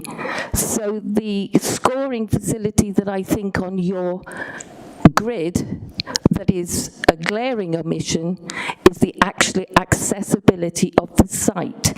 You're saying in number 1, basically that it is in the town centre, but it is not possible to get to. You cannot park on that street, you cannot even pull up outside. So the only facility is the car park, from which you can't access the disabled toilet, the kitchen, or pretty much anything else, just the cupboards and an inadequate toilet downstairs, but that does have the outside area. So I would have scored out of 72, because I have added a possible 6, that building itself would score a 39. And I've gone on to score the others similarly. So I would have scored Tudor Street at a 52. I would have scored Mardy Park at a 29. And I'm happy for you to come and ask me why and why I have scored them this way. But having been to Chepstow Mencap, I would score that as a 72, but I know the amounts of money that have been spent on it. Now, I do know the Melville, and but I haven't scored it because I don't know all of the facilities, but I do know an accessibility study has been taken on that building, and it comes out as terribly inadequate, and that it is a grade 2 listed building that can't be made adequate. So I suppose what I'm saying is I don't have a lot of confidence in your scoring system. We are looking at 3 main buildings, 2 of which I would say are quite inadequate. I'm told the windows that have not been replaced at the moment, which are all on the one side, which is on the north, I think, side, all need replacing and are very unsafe. So I guess I don't have a lot of confidence in this, and that is why I would recommend that we do not accept this report. Thank you.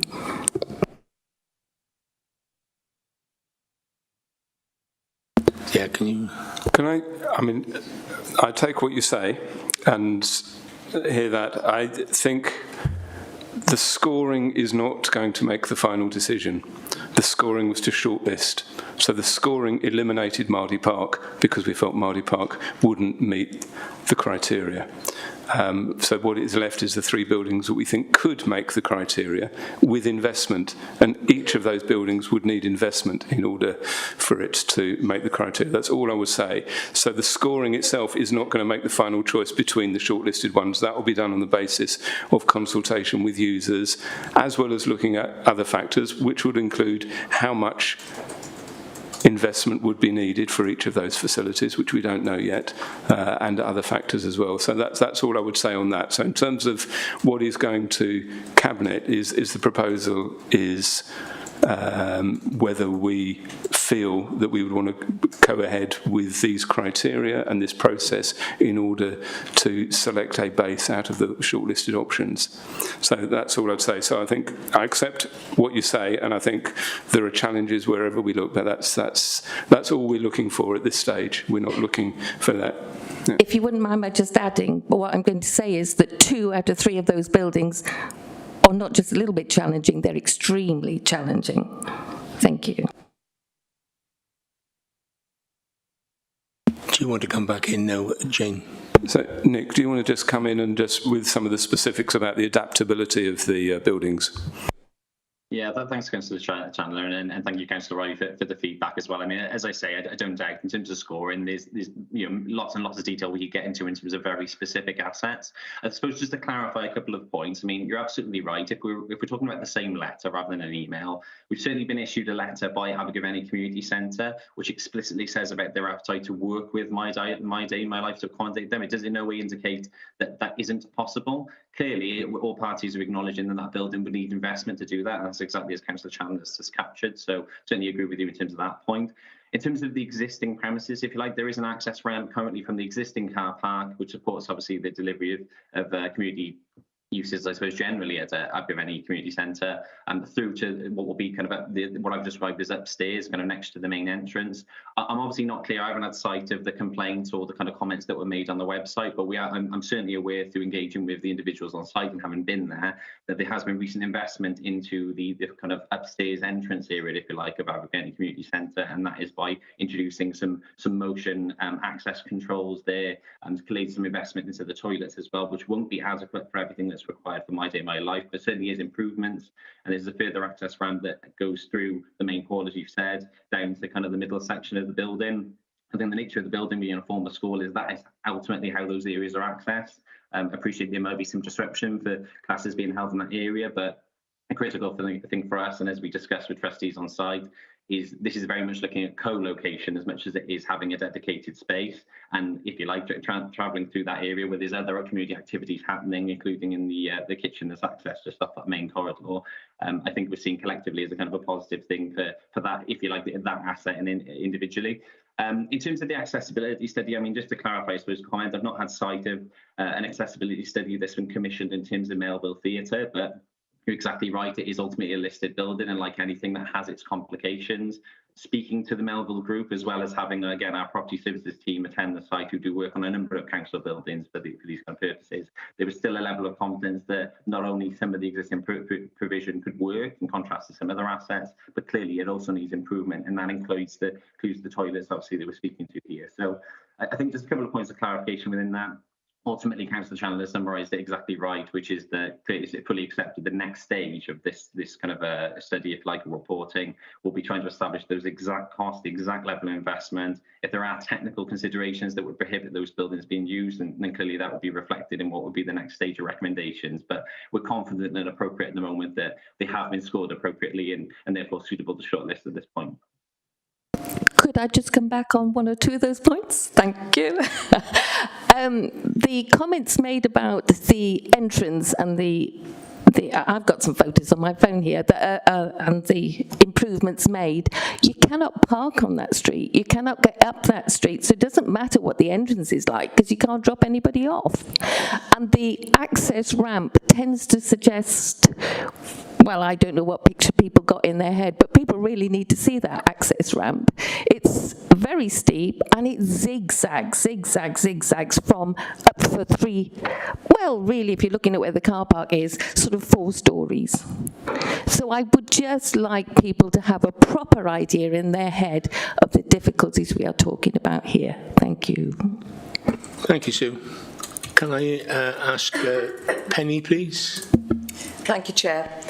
Going slightly off kilter now. I'd just like to thank all the officers for their report and for all the participants for taking part today, because it's made it quite special. However, in relation to the recommendations, for example, the range of opportunities available and safe and accessible buildings in particular, I would like to ask for an update about Green Fingers, especially, which was an excellent project, including market gardening in an appropriate setting. Especially as gardening was mentioned in the feedback as something that they would like to do, as an opportunity they would like to have. So it's also an enjoyable and activity which enhances life skills, and that is really important. This was well used by the public and colleagues alike, and the site is still unused, and it is available, albeit hopefully appropriate still, but it may need some upgrading. So I hope this is being considered as an opportunity to provide another community setting to enable the My Day, My Life service users to develop their life skills and enhance their well-being, as I think it is an important item. Thank you, Chair. Thank you. Do you want to come back in on that? I'll say with Jane. Yeah. Thank you for that question, Councillor Jones. I do recall the Green Fingers group. I think in our minds, the growing spaces work that a lot of the people who were using Green Fingers are now using growing spaces, and that seems to be the way that we would be looking to take things forward. So many of the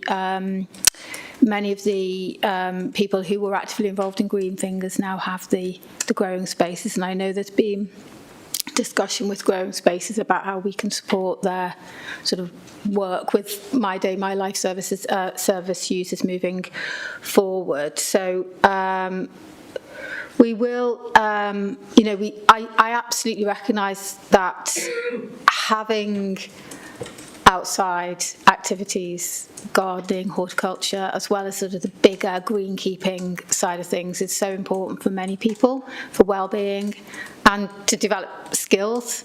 I know people who've used growing spaces have gone on to get paid employment, people with learning disabilities. So it's absolutely going to be a mainstay of My Day, My Life moving forward. Whether there is room for both a growing spaces and something like a Green Fingers, I think is still perhaps up for debate, but growing spaces is very much part of My Day, My Life as sort of a partner. Can I just come back on that? Just to say that the site of Green Fingers in the centre of Abergavenny is just so easily accessible, and I just thought that should we will have community placements there, but I just thought that it may be for accessibility an advantage to keep it open. Anyway, thank you. Okay, can I ask Simon, please? Yes, thank you, Chair, and it's good afternoon, everyone. I will stand, Chairman. It's the way I always speak, so I will go on my feet. Thank you, everyone, for coming this morning. I know some of you, it's a great. It's difficult to get here, but you've made it, and that's brilliant. I just want to start with a letter I had given to me some months ago, which I promised I would read out. This before I was Select Committee member, and it is important that I did promise these people from Abergavenny area that I would read. The gentleman is a builder.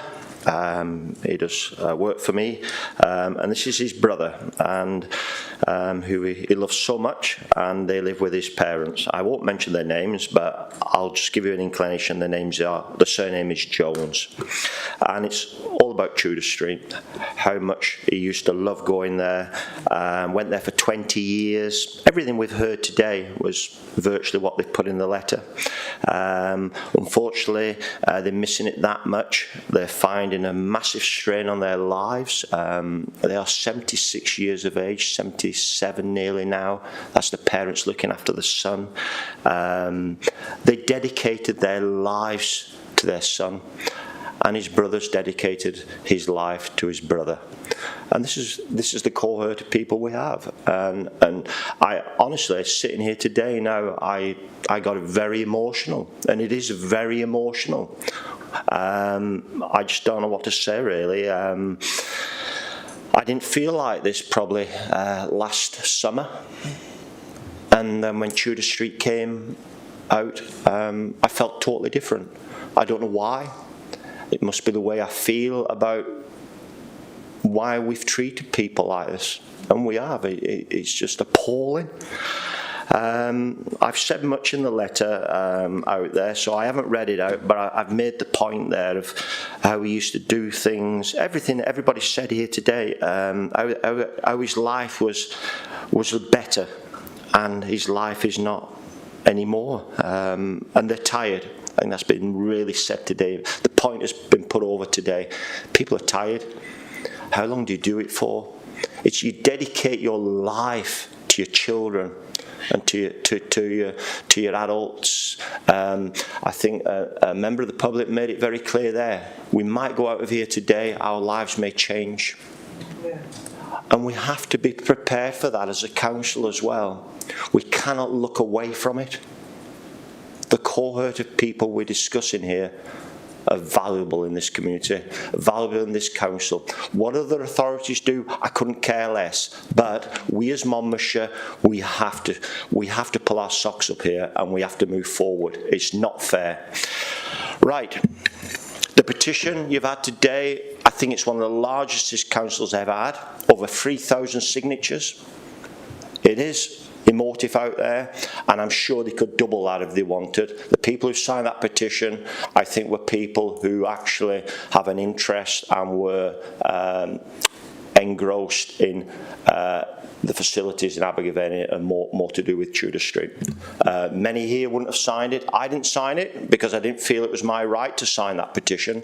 I think it was the people who want facility in Abergavenny. They signed the petition. So I thank people for going to that energy and that strength to do that petition and bring it here today. I thank them for that. About the report, I think it's been very clear. I think Councillor Riley's made the point there, and the officer actually rebutted her statement there about the report not being fit for purpose on the scoring, and that's something I've picked up here. So I'm not going to go over Councillor Riley's points made. They're going to stand by that scoring. You stand by that scoring, we will fight it. I personally will fight it because I don't agree with it, and I think she had a proposal there, Councillor Riley. I will second that as well. I think Cabinet, when they listen to that or when they see that document next week, I think the scoring should be rebutted. No doubt about it. No doubt about it. And I will urge my leaders next week to make sure that point is brought forward there. We need to join up everything here, Chair. Everything needs to be joined up and brought together. I think that's been rightly said today by speakers. We need to bring things together, and I think we can do that. I think that will work. We have a very strong-bodied community out there to deliver services, but we have some really good people out in the system as well who actually can work with that and work with groups to bring everything together. Because I think that's what I'm hearing is, as a council as well, is bringing things together, making sure that we cater for most. We ain't going to cater for everyone here, but I think we can cater for far, far more than what we are at the moment, Chairman. So that's important, really, for me, is making sure we try and capture as many as we can and give them hope as well. I think that's all they don't want a lot here. They want a little bit of hope, Chairman. So I think with the report, I think when we had the report from all them months ago, through till March, I think everybody's living on hope. And I see a little bit of hope now that we actually can move this forward on bringing something together for most. I think it's been shown today we care for people, and we as a council should show a little bit more care. I've had a lot of backlash given to me about how we've got to fight for services, to get something, fight. And that goes back to my letter, is how much energy you have to fight. It's very absorbing, it's very demoralising, but everybody's got to fight for something. Why is that? I mean, I do not get what kind of system we're playing at here, where everybody's got to fight for something. They shouldn't be fighting. We should be going around making everybody happy and having happy lives out there, or making sure they can have a happy life. How can some of these people fight? They can't even speak for themselves. It's really difficult. So the parents have to fight. When you're over 50, 60, 70 years of age, how much energy do you have, Chairman, to fight? And we're fighting again now. Will we be fighting Cabinet next week? I don't want that. I want to move this forward. I want a direction, and I do hope, Cabinet member, that we have some direction, some closure. I will never undervalue anyone. I think it's been made today and said today that undervaluing people is the most demoralising thing that you'll ever have. Never undervalue. Monmouthshire at the moment, let's raise up and let's not undervalue them. I think it's really important that we grasp hold of today and grasp hold of the months prior to today, making sure that we do not undervalue. I think it's been quite rightly said, the impact assessment is poor. I do hope you take that back to Cabinet and refine it, because it isn't great. I think if you look at it, it's really poor, and I would not accept that. We don't want to leave ourselves open to a judicial review. Could happen. There's people out there who are a lot cleverer than us, could actually rip us to pieces as a council. So let's make sure as Cabinet member and as officers we have the impact assessment correct and right, because if we don't, we have a problem. The buildings has been said. Sue, you're spot on there. The Scrutiny Committee did visit some buildings because we were told that the Tudor Street was not fit for purpose. Well, let me assure you, everyone here today, Tudor Street is alive and kicking. Just needs a bit of fresh air in there. That's all it needs. Because what I've seen about Tudor Street is probably one of the better buildings I've been in, and I've been in some buildings. It's probably 99% ready to rock and roll there, that building is. A bit of TLC, Tudor Street could be open this weekend. No doubt about that. No doubt about that.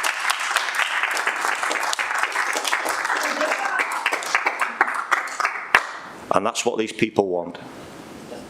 I'll say no more, Chairman. I think Sue's at the point with the scoring. The impact assessment is there. I welcome the solution, People's Solutions report. Everybody waited for that, and we've had it, and it's to the point is we need a hub to carry out the function of this council. Let's take it forward, Council. I'm sorry, but I don't want to dwell on this, and I will not move myself until we get a building fit for purpose to deliver a very important service to this county. Thank you, Chairman.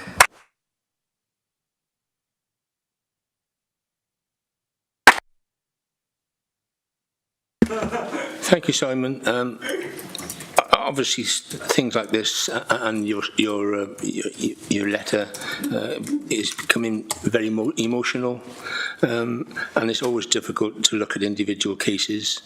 And the scoring issue is obviously of great concern, and I just wondered whether you could reassure or just explain what is your proposal, or what was your proposal, please. Chairman, I think we have a few more speakers. If you allow me to come in at the end, I think there may be other amendments we need and probably some extra bullet points to add to our recommendations from today. Is that okay? Yeah, that's fine. That's fine. Thank you, Chair.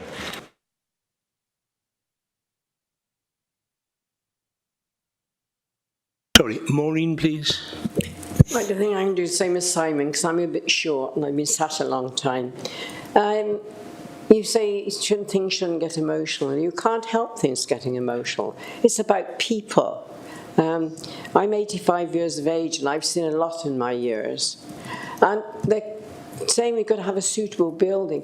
Before the lockdown, when Tudor Street was open, it was a suitable building at the time. All right, there are things should be done. You could have had better adult facilities for changing and that. And for those of you who've ever been to the place in... Sorry, she just moved my mic. The place in Chepstow, but they were very lucky because they had various grants, which councils can't get grants. This was done by a private concern. But apart from that, it was going, and we've been around the building since, and the actual walls aren't falling down. A bit of paint and a bit of cleaning and a bit of modernisation and possibly putting in a better changing facilities, and surely it could be used again. I have experience of somebody with difficulties. My one grandson is autistic. He lives down in Bromley in Kent, and he's 26 now. He went to ordinary primary school and then went to special secondary school. But he belongs to a club called Casper. Now, I can't remember what the actual letters stand for. But there are very many like him, autistic and other disabilities as well, that go there. And it's a lifesaver. It's not so much you want somebody to carry things around town for you. It's the social life. It's meeting others, especially people in sort of similar circumstance yourself. He rings me up every week and I give him a quarter of an hour. To be honest, can't always follow everything, but he's full of what they do there. They do drama, they have craft things. In actual fact, we couldn't afford to do this, but they do take them off on holidays. But that's been the making of him. And I think this is the thing. It's all right saying, oh, this won't be that number and that's going to be that number. What we want is a place where the people can go together, meet up with their friends. It gives respite to their carers. It's that not being left out in the corner by yourself. That's what matters. And if we can't find anywhere that's going to supply what is needed better than Tudor Street, well, do it up for the time being and see if we can find anywhere else if you don't think it's good enough. But it was good enough before, so why isn't it good enough now? Right? So I'm afraid we're not supposed to discuss just Tudor Street, we're supposed to discuss it on everything in a big area.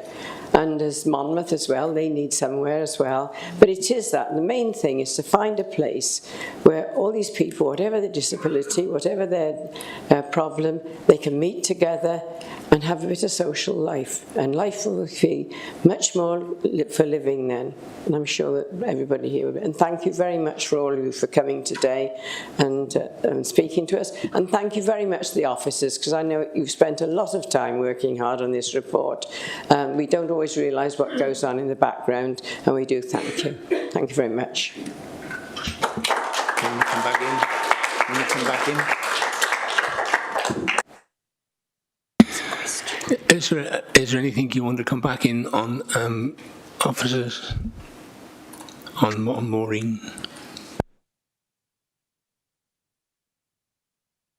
Sorry, no, that's fine, thank you. I thought you were asking for Ian to speak.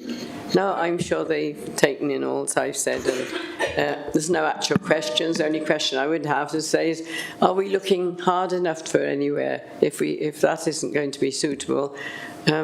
I suppose you have looked as hard as you can, and the main problem, of course, is finance. And we could build a completely new place if we had one of the pools or something. But no, it is difficult, I do know, and we've got to use what we've got.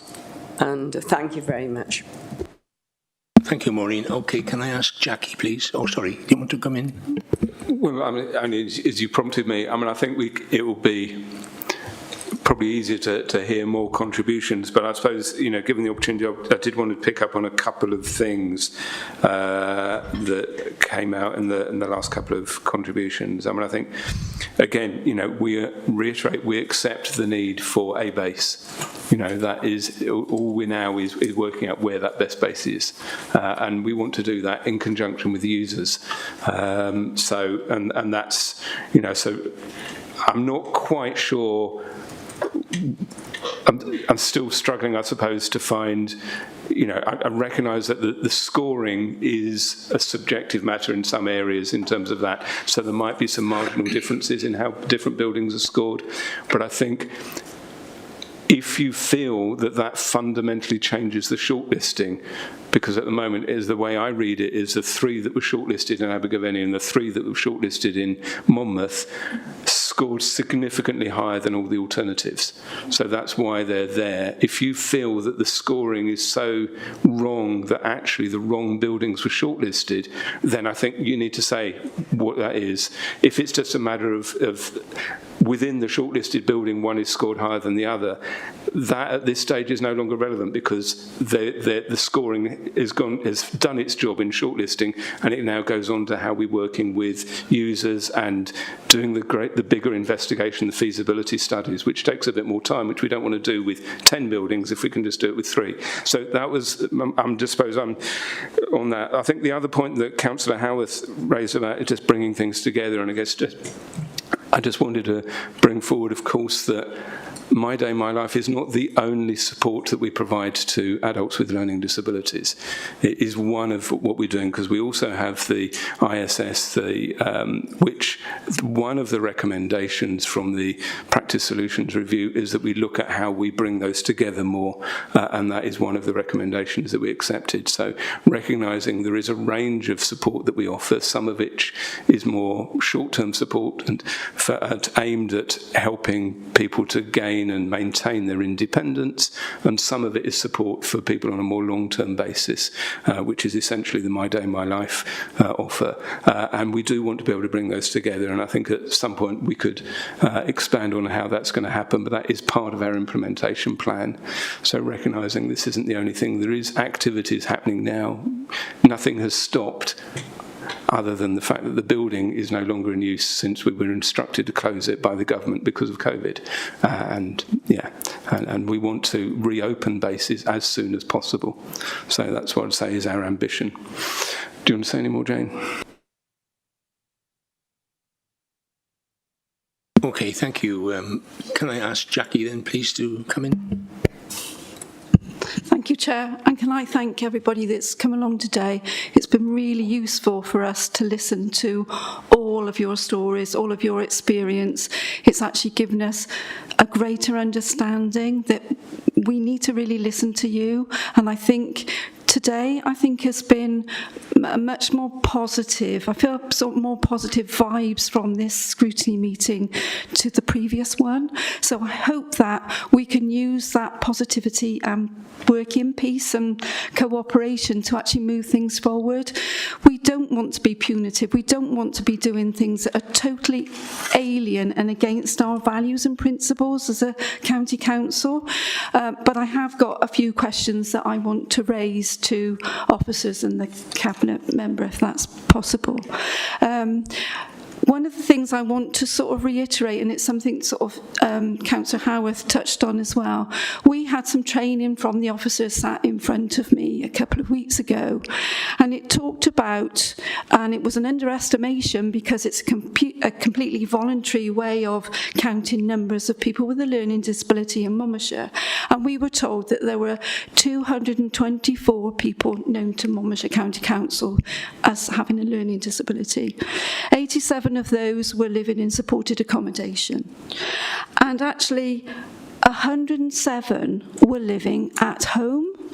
Now, what strikes me, and I'll link this to the integrated impact assessment, of those people still living at home, 54 were of the ages of 18 to 30, 50 were between 31 and 60, and 3 were between 61 and 80. Now, if you add on an extra 20 years for the carers, for the family members that are supporting those people to live at home, I think it gives us more of a picture of how we really need to support those unpaid carers out there, those family members that really do need our support, care and support, in line with the Social Services and Wellbeing Act and other pieces of legislation. So I just want to flag that up, because I think that we've got a duty as elected members to make sure that all those unpaid carers out there aren't fighting, as Karen has explained, the situation with her son. And as a former social worker, I've heard it all, lots and lots of times, so I get where you're coming from. So that was my thing. So that links to the integrated assessment that I don't think fully takes that into account.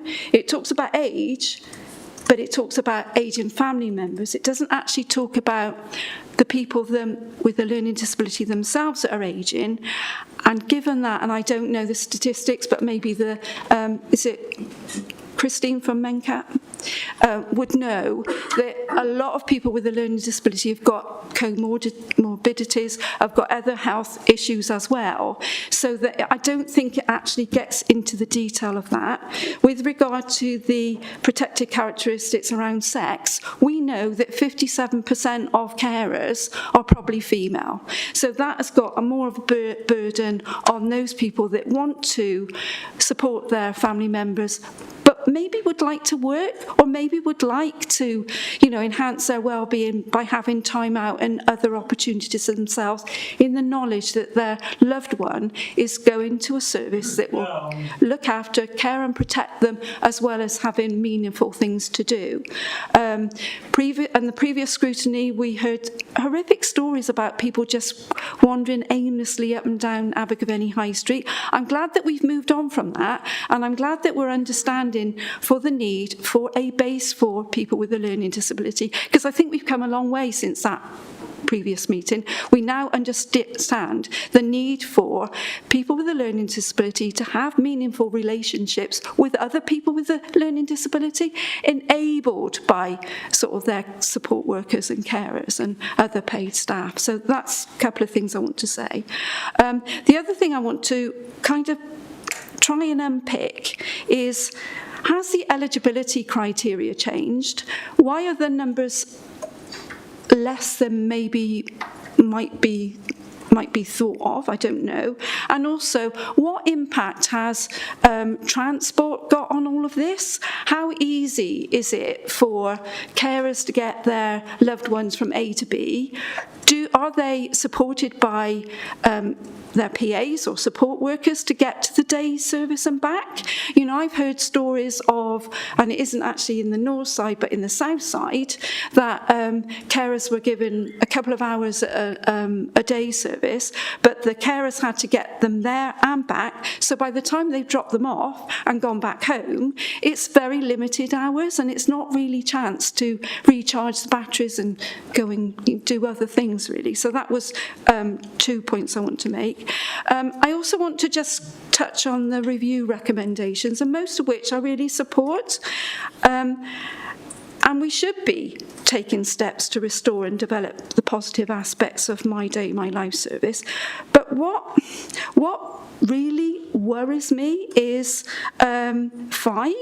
The service needs to have stable, compassionate and person-centred leadership. I have to ask, what has been going on if that wasn't a given? I really can't understand how that has to be said. I would think that needs to be at the core of everything, and everything that both officers, us as elected members, and the leadership needs to do. And the last thing, picking up on, sorry, Chair, the last thing I want to pick up on is the growing spaces and grassroots as well. If we are truly going to have meaningful things for people to do, then we have to put our money where our mouths are. We can't have members of staff near to burnout. It's not fair. You know, trying to juggle everyone's needs on a limited budget without enough staff is actually not good enough. So I'm going to leave it there. But I have got sort of concerns about some of the aspects of this report. But thank you. Thank you, Jackie. Can you come back in there? Thanks, Councillor Strong. I'll try and pick up on some of the issues that you've raised. I think you mentioned the figure 224. Yeah. Not that it's the same amount now, but that would be the number of people with learning disabilities who are known to the care and support team, not how many people with learning disabilities are in the county. But I know that that's, you know, trying to get a more of an accurate understanding of those numbers is important, and we will. I know in the background we've been trying to get a little bit more accurate data. We rely a little bit on the population needs assessment through the RPB, but it's, as you say, it's not particularly accurate. So yeah, something that we're very aware of. I think you're absolutely right to raise the issue of carers, and of course, you know, the age of carers and the gender, sex of carers is something we probably should strengthen, and we'll have an opportunity to strengthen within the impact assessment going forward, because you know, we see My Day, My Life services as really trying to, moving forward, provide really enriching opportunities, but at the same time it really does make a difference to how people who care for people with learning disabilities are able to live their lives and have proper respite, and, you know, retain their own identity as well, and continue to provide care.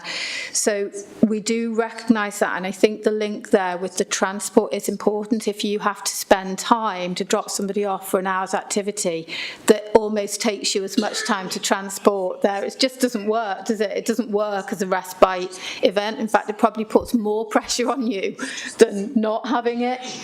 And I know that really trying to think about how that timetabling and trying to perhaps join activities up so it's not piecemeal and sort of sporadic is something that we will need to be really aware of as we move forward.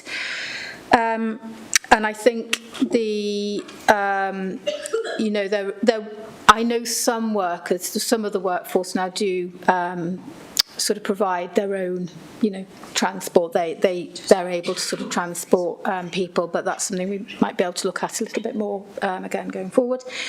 I think you're absolutely right. The recommendation 5 around that sort of compassionate leadership piece. I mean, and I think, you know, I'm reading that and thinking, okay, definitely we need that.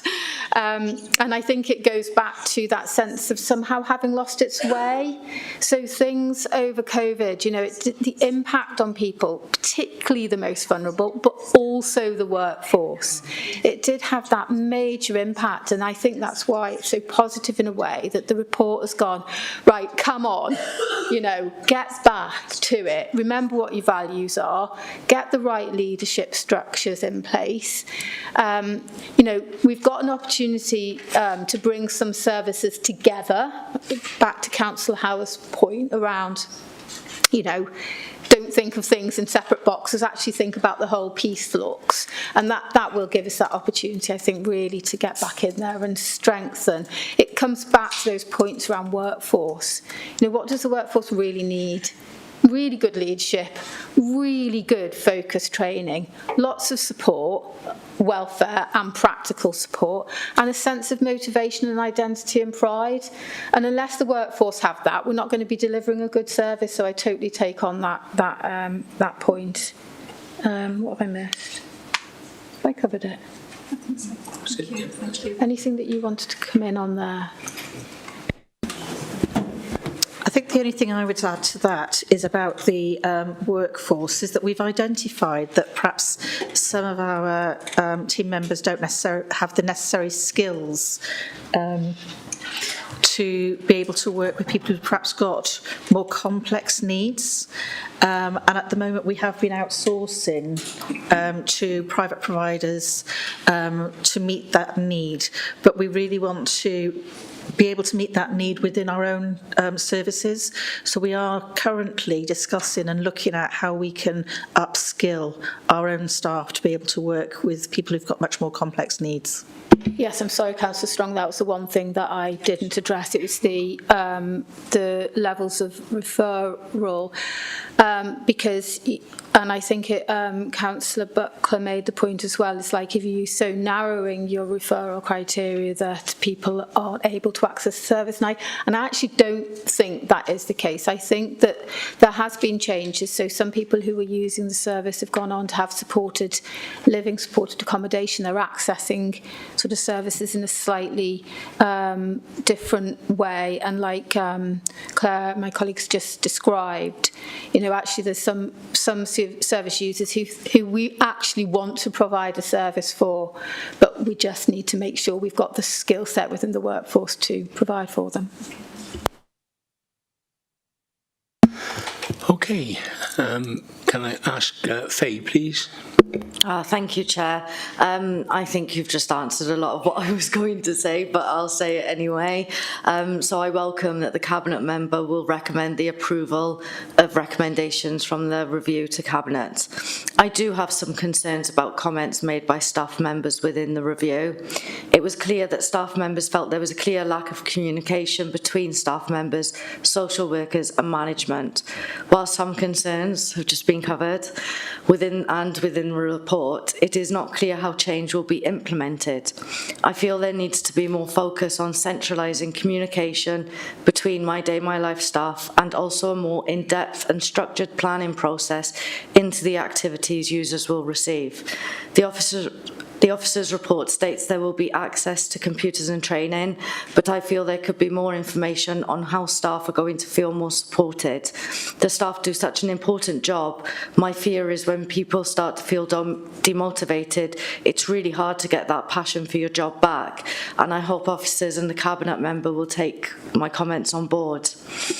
Secondly, I want to come on to the buildings. Now, I wasn't going to mention Tudor Street at all, but after hearing all of your submissions and how passionate, you know, you all spoke, I think I have to offer my support for it, for keeping it open and integrating other services so this building can become a vibrant hub. However, it is not. I would say that as my day, my life is a mix of both base activities and going out into the community. I think both aspects are equally important. With this in mind, the building that is the base should have a central location and good accessibility. I feel strongly that base buildings both in Abergavenny and in Monmouth should have access to a kitchen, and as cooking is an invaluable life skill, and also a garden. As we know, gardening improves mental health and teaches us all to be more in tune with nature and more sustainable. I welcome that growing spaces is a possibility, but I wanted to recommend that if a building without a garden is shortlisted, we should be recommending that My Day, My Life users have access to an allotment, and I hope we can make that recommendation moving forward. Thank you. Thank you, Faye. Do you want to come back on any of those observations? Thank you, Councillor Bromfield.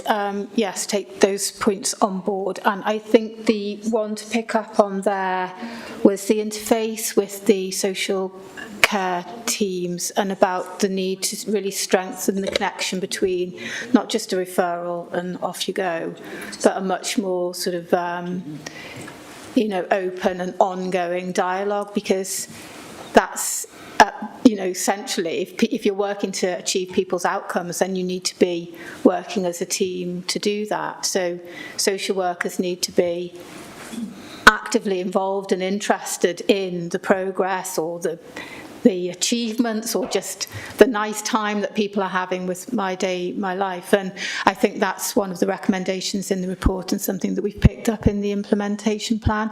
I think one of the first things that we will be doing you can come in here, Claire, if I'm offbeat, but is to really get that, articulate the vision, what are we trying to achieve, get out to the teams and have the conversation with the teams. They're such an important stakeholder in all of this, because ultimately it's their, they have, the social workers have people with learning disabilities, and sometimes the relationship is very long.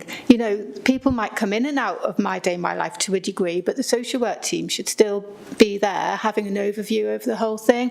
So I think that interface is really important, and I think you were it's right to pick that up. I don't know if the teams want to come in on any of that.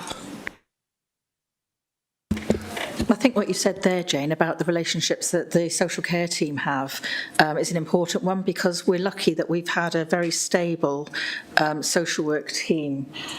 We've had some changes recently, but some of our people in the team have been there for years and years, and they literally know everybody who's registered with the team. So we're fortunate that if somebody rings up, they know exactly who that person is talking about, and I think that's really important, that the person is known, their history is known, their family is known. Thank you for that.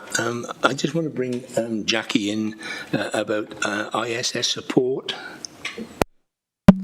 Thank you, Chair. Councillor Buckler has asked a question, and I think it might be useful for officers to just explain to people that don't know what the difference between ISS is and My Day, My Life. And also there was alluded to in the report was more flexibility and actually extending hours. So maybe you can just sort of touch on that. That would be helpful. Thanks. Thanks, Councillor Buckler, for that question. So My Day, My Life is a service that is there for day support for people with learning disabilities, and not always, but it's tended to be more long-term. The individual support service is open to people who have a particular vulnerability, or it's not just for people with learning disability. It's open to other people who need care and support. It's more often shorter term and based around a specific outcome. So an example might be a young person with maybe a physical disability who wants to go to college but needs some initial support to get there and to sort of orientate around the college campus. So they might be referred to IAS for an individual support over a period of time, and then that finishes. I mean, that was just a sort of an example off the top of my head, but that gives you the general gist, I hope. And the other question was... flexibility. Yes, one of the things that, and this relates to your previous question as well, Councillor Strong, is that sometimes, especially for younger people, they may already have had college placements, they may be in some level of employment, and actually when they want their My Day, My Life support is in the early evening and the weekends, and that's been one of the reasons in some, not the only reason, but a reason why some of the referral rates have dropped. So we've really sort of picked that up in the report, and would like to think that through this work, obviously it's quite a long workforce process to get there, but that we would like to extend the hours that My Day, My Life services are available. Thank you, Jane. Just before I bring Councillor Taylor in, is there any other member that wants to say anything? Miria, can you? Simon? Yes, Chair. I just got a few questions there. I just wanted to come back briefly. The Cabinet members assured us that the report from today would be going to Cabinet, but he did assure us there that actually the three buildings that we've highlighted and come out with, the matrix scoring would not be provided with that, because that is a skew with. I just need to be clear. I'm being devil's advocate here, because if I go to look at a property to buy and that's the best one, and then somebody tells me, but you got to cut your grass on that one, or you got to do this on that one. Yeah, but whatever. I'm just a little bit unsure. Going back down to the scoring, the officer made it clear that he stands by what he's put in there. Sue and others, and myself, we're very, very sceptical about some of the scoring which is in there. And then you as cabinet member have said, well, this is just a short list. The short list of 3. With scoring or without scoring? Because my view would be is the 3 would be shortlisted, and then we would score them. And who would score them? Would they be independently done, or would they be done by the same department in this building? Because if they're done by the same department in this building, and no disrespect, Nick, I wouldn't be happy with that. Secondly, we have a connection between my day and my life on the cohorts here. I was taking something Councillor Strong made there, some points she made. The connection about numbers, and we may not have connected with everyone, but they may come along. I think it was just something said there. I find that quite daunting, really, that we don't know who's in the system or may not possibly in the system. When we're connecting with people, sure, we should connect with most. So when we're doing surveys and speaking to people about my day, my life, who we're connecting with, because I don't know whether actually we're connecting with a few or connecting with most or connecting with everyone. That's been come out today with me. So let me give you an example. Do we connect with people in supported living for my day, my life? Would they be allowed to go to any hub in Abergavenny? Would they be directed there? Would they have the same opportunities as somebody else in supported living? Because yes, they have supported living, but perhaps they would like to go down to the new hub or to a hub and actually have some kind of different relationship in doing things than having the supported living. I do not get I'm sorry, but it's the connection for me, because this is all about making sure we connect with most or everyone, and I weren't happy with the answer on that one. So supported living, would they have the opportunities that everybody would have? Are they part of my day, my life? After your explanation there, senior officer, and actually who we're connecting with and what we're going to connect. And my last one to you, Ian, is would the scoring go to the cabinet report? Thank you. Thank you, Simon. I'll just come back on the scoring and the building, the base side of things, and then I'm going to hand over for your other question. But I'm not sure if we agree or disagree. We have a shortlist, and what the report sets out is the next stage is to seek the views of people receiving the service, their families, and My Day, My Life colleagues on to look at the shortlist and arrive at the best possible option for a service base in both Monmouth and Abergavenny. So when I say that the scoring created the shortlist and the scoring is less relevant as we go forward, it's because what we're trying to bring in is other factors now.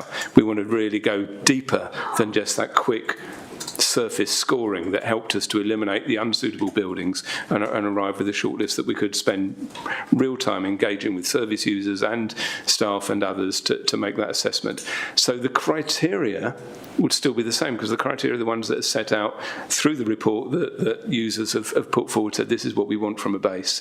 But the scoring grid becomes less relevant, because what we're going to do is actually have a much more deeper engagement, looking at the potential for those buildings and looking at what the service users think.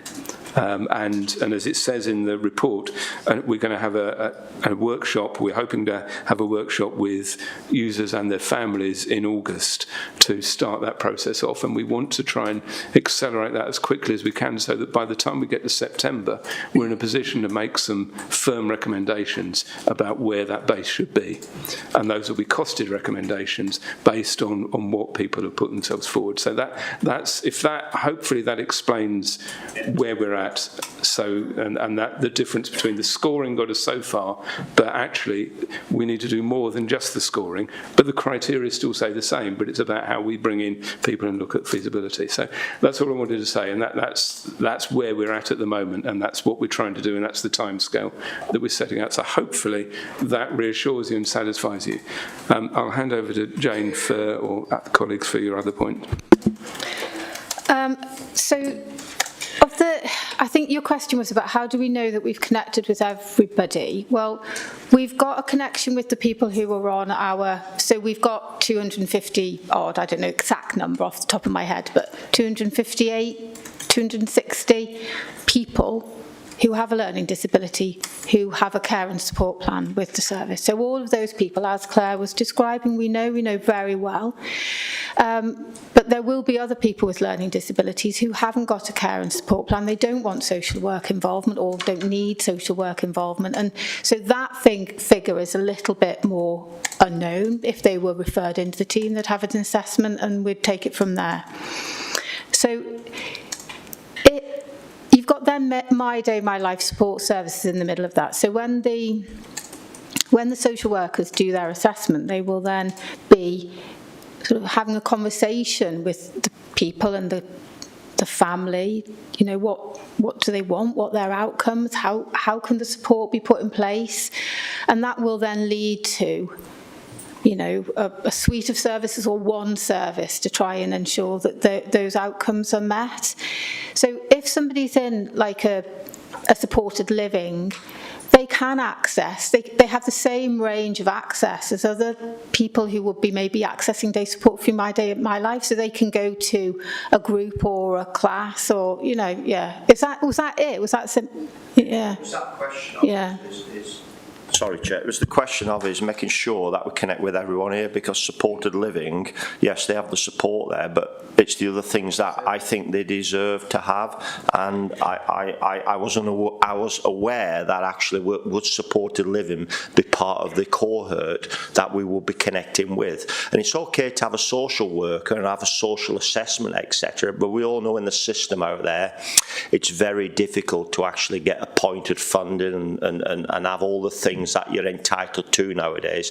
Let me tell you, I filled the form in for my mother and it's really difficult. So sometimes, and you ladies will know exactly what I'm on about there, to actually have that support. I'm thinking about connecting with people who don't connect with us. They're still there. They may not want that service off us, or they may not be entitled to it, but they're still there.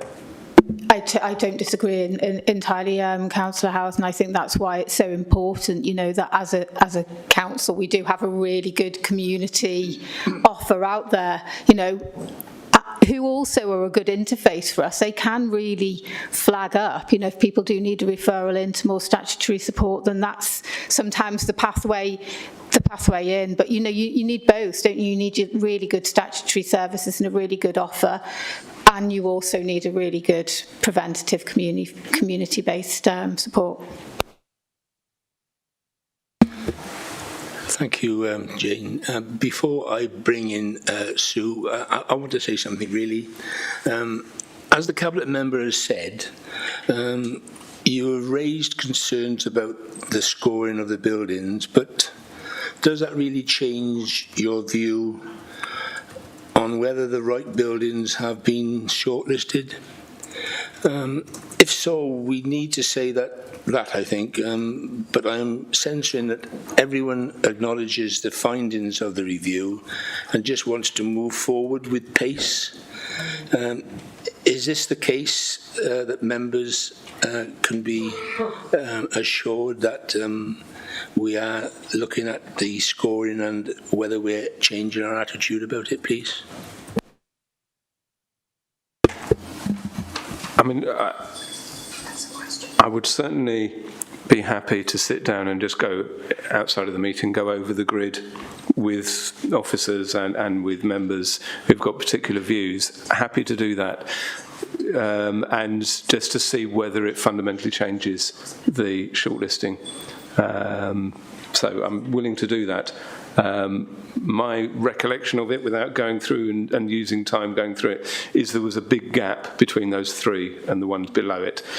So I suspect that it won't change it, but I'm more than happy to go through that, and so that members have the confidence of that. And if it does turn out that there is a change, then I'll be willing, we would be willing to accept that and to bring that into the process. But at this stage, we feel this is the quickest way forward to reach a final solution, because, as you said, getting this at pace is important, because it has been delayed for more than it should have done. Thank you, Ian. And really, I wanted to ask the committee the same, really. Obviously, I'm censoring that everyone acknowledges the findings of the review and just wants to move forward with pace. Is this the case as far as members are concerned? You're happy with that? Okay, thank you.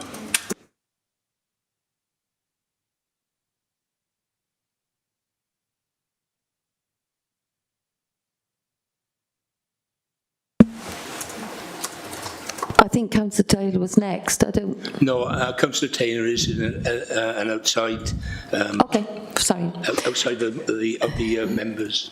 Well, at the risk of labouring the point, I am confused by Councillor Chandler's response, because basically, if we're saying that the scoring, which we all have concerns about, has given us a short list of 3, that, in my view, 2 of them will never be accessible, and there wasn't actually a scoring for that accessibility, then maybe we need to be looking at other buildings, or I can't see how shortlisting 3 when 2 of them will not be accessible is helpful in any way. May I come in there? You've already asked that question, Councillor Riley, and as I appreciate that, but Councillor Chandler has come back with that point since I spoke, so I'm just correct. I'm just elaborating. Thank you for that. Okay. Sorry. Does he want to come back? Do you want to come back on that, Ian, or are you okay? I probably can't say anything other than I've already said, but if it does turn out that the other 2 buildings cannot be made accessible, and so it's not saying they're accessible now, but if it turns out they cannot be made accessible, then that does leave us with one choice. So, and that's where we'll be. So it's that's part of the process. Perfect. Thank you. Sorry to keep you, Councillor Taylor. Can you carry on with your proposal?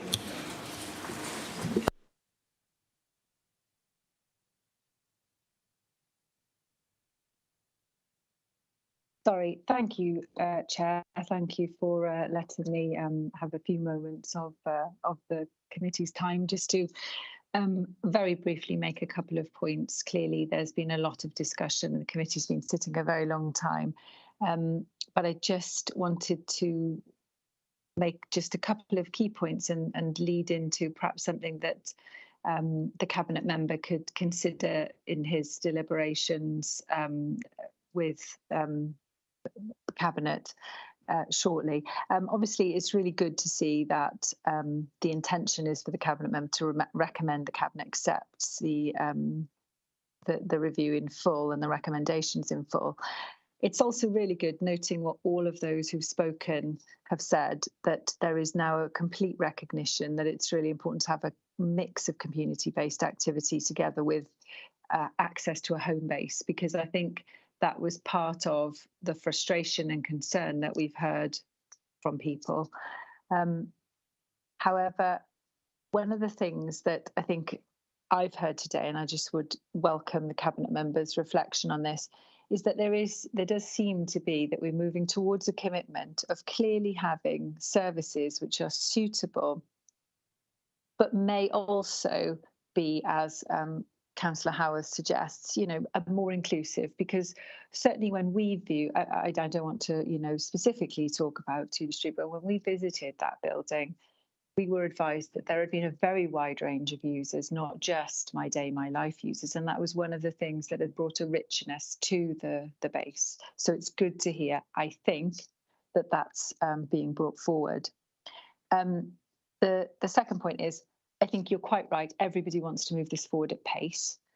Am I right in thinking, though, and I think there is something around the scoring, not to suggest that we don't agree with the shortlisted buildings, perhaps, because as you said, the committee's not necessarily just suggesting that, but the way in which those scoring has been arrived at does seem perhaps to warrant a little bit of review. So it's good to hear that the Cabinet member's prepared to do that, simply because if you're suggesting that moving forward, those shortlisted buildings will be considered with the same criteria, which is, as you said, what's important to people, that the weighting and the way in which that weighting is given is clearly consistent with service users being included in those in that scoring system, so that they understand how the scoring is made. For example, some of the scorings around accessibility, and I don't want to labour the point, I couldn't really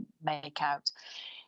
But a further and really important key point, I think, is when one looks at the integrated assessment, I would really hope to see that by the time that this is considered by Cabinet rapidly, and you've intimated that might be as soon as September with clear costings, that is perhaps much improved on.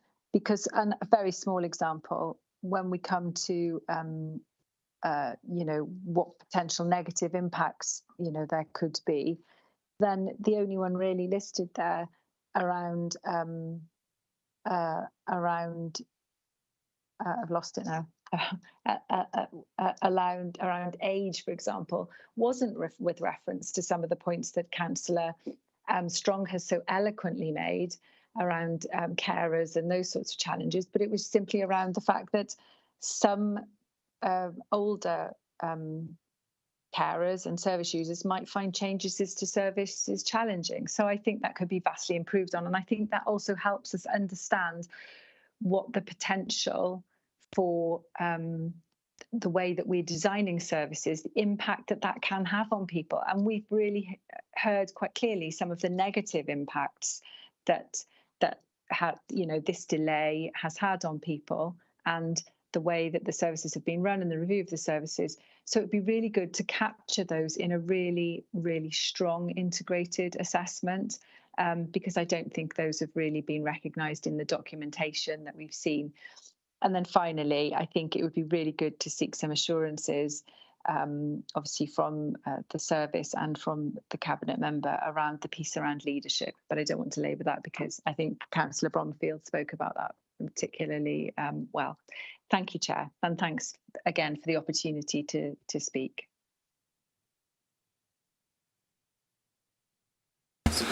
Okay, I've got Rachel back. Rachel Butler. Thank you, Chair. What I'd like to say, after listening to everyone very intently, is if I could ask Councillor Chandler, bearing in mind you're going to be taking views and listening to the users and their families in August, are you proposing that a decision will be made in September? I think, everyone's said how the urgency of it is very much forefront of our mind. What I'd also like to sort of pick up on is, actually Shanti said it, was that the disabled have fewer options. Their options are more limited, and we have to have that forefront in mind. In whatever score is used, we've all said we personally think in Abergavenny that Tudor Street is a suitable building.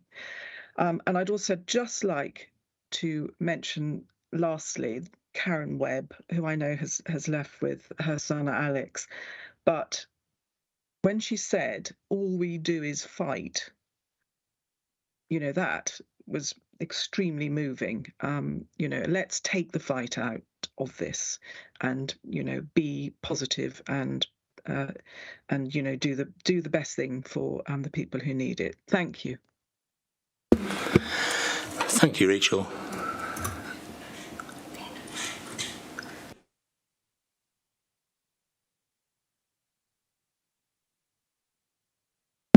anything else you want to say on that, Ian and Jane?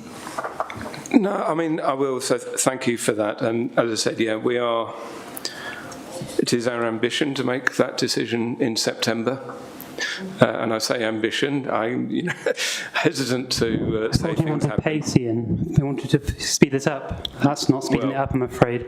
That's a good point. No, but that is our intention. Excuse me, you're on mute, please. You're not allowed to come back in at this moment in time. Can I speak afterwards, please? No. Okay, I'm going to have to speak now then. No, You're not going to already. speak now. Excuse me. I'm really sorry, but we've all come here to speak, and you're ignoring us. If you carry on, I will have to ask you to move the room. We'll finish in a minute. If you carry on, I'll have to ask you to leave the room. You are not allowed to speak at this moment in time. I think it's important I do. No, I'm sorry, it's not allowed. Okay? I think we should. Chairman, could I just step in here? Just 1 second, Chairman. Owen, could I just ask you, can we have a chat later on, Owen, on the basis of I really need to say something quickly. Just finish. He's all right with that. Okay. Ian, I'm speaking to you because you're the only one that I'm struggling with in this whole room. And I'm really sorry, you're saying about pace, speeding things up. We could open Tudor Street sooner than September. We've waited for this whole review, which you're now not taking seriously. You're saying about, you're raising your eyes, you're not thinking about the ticking the boxes. You're saying you're not worried about that now. You're going to now talk to people, and you're looking confused. Why? Okay, I'll ask you why you're confused. Because I'm not sure I understand what. Okay, I'll try and explain it as clearly as I can. You're saying you want to speed this up. You're saying that, well, we had this review, we've had the review, now you're saying you're going to go and talk to people to still make suggestions and ideas. The review is already clear that we need a building. It's very clear that everything that everyone's asked for is in Tudor Street. I thought, maybe I didn't tell you, but I've definitely told someone that we've got a document already clear that Melville is not fit for purpose. We've got an official document. I've got someone who actually works in that area who's got it clear. I can email it to you if you haven't got it. So Melville's already out of it. We can't use Melville. So there's no point looking into it. It's not there. And Park Street, you have to put loads of money in to invest things. Sue made it very clear that there's nothing good in that building. You know, we have to really work at it. That's going to take even more time. And you'll keep saying that you want to speed up things. Tudor Street is the quickest one to open. I thought we already had service users from that place already here talking to you. You say you want to talk to them. You've already listened to them today. They want that building back. Sorry, Councillor Chandler, can I ask you to pick this up out? I'm just going to step in myself as well, because I've just got a question, which is that Councillor Howarth, I'd like to bring in what Councillor Howarth said, which is that With BIT PLC, Tudor Street be open this weekend. I want to move right, ladies and gentlemen, is there any actual reason legally why it even needs to wait until next week? If we're going to accept, which we seem to be accepting, excuse me, sir, the matter of Tudor Street is a different matter than what's being discussed at the meeting next week. Does it even need to wait until then? Could it be open tomorrow? Is there any particular legal reason why that? Hazel, can you stop the live stream, please? Ladies and gentlemen, I'm calling this meeting to a close. Thank you.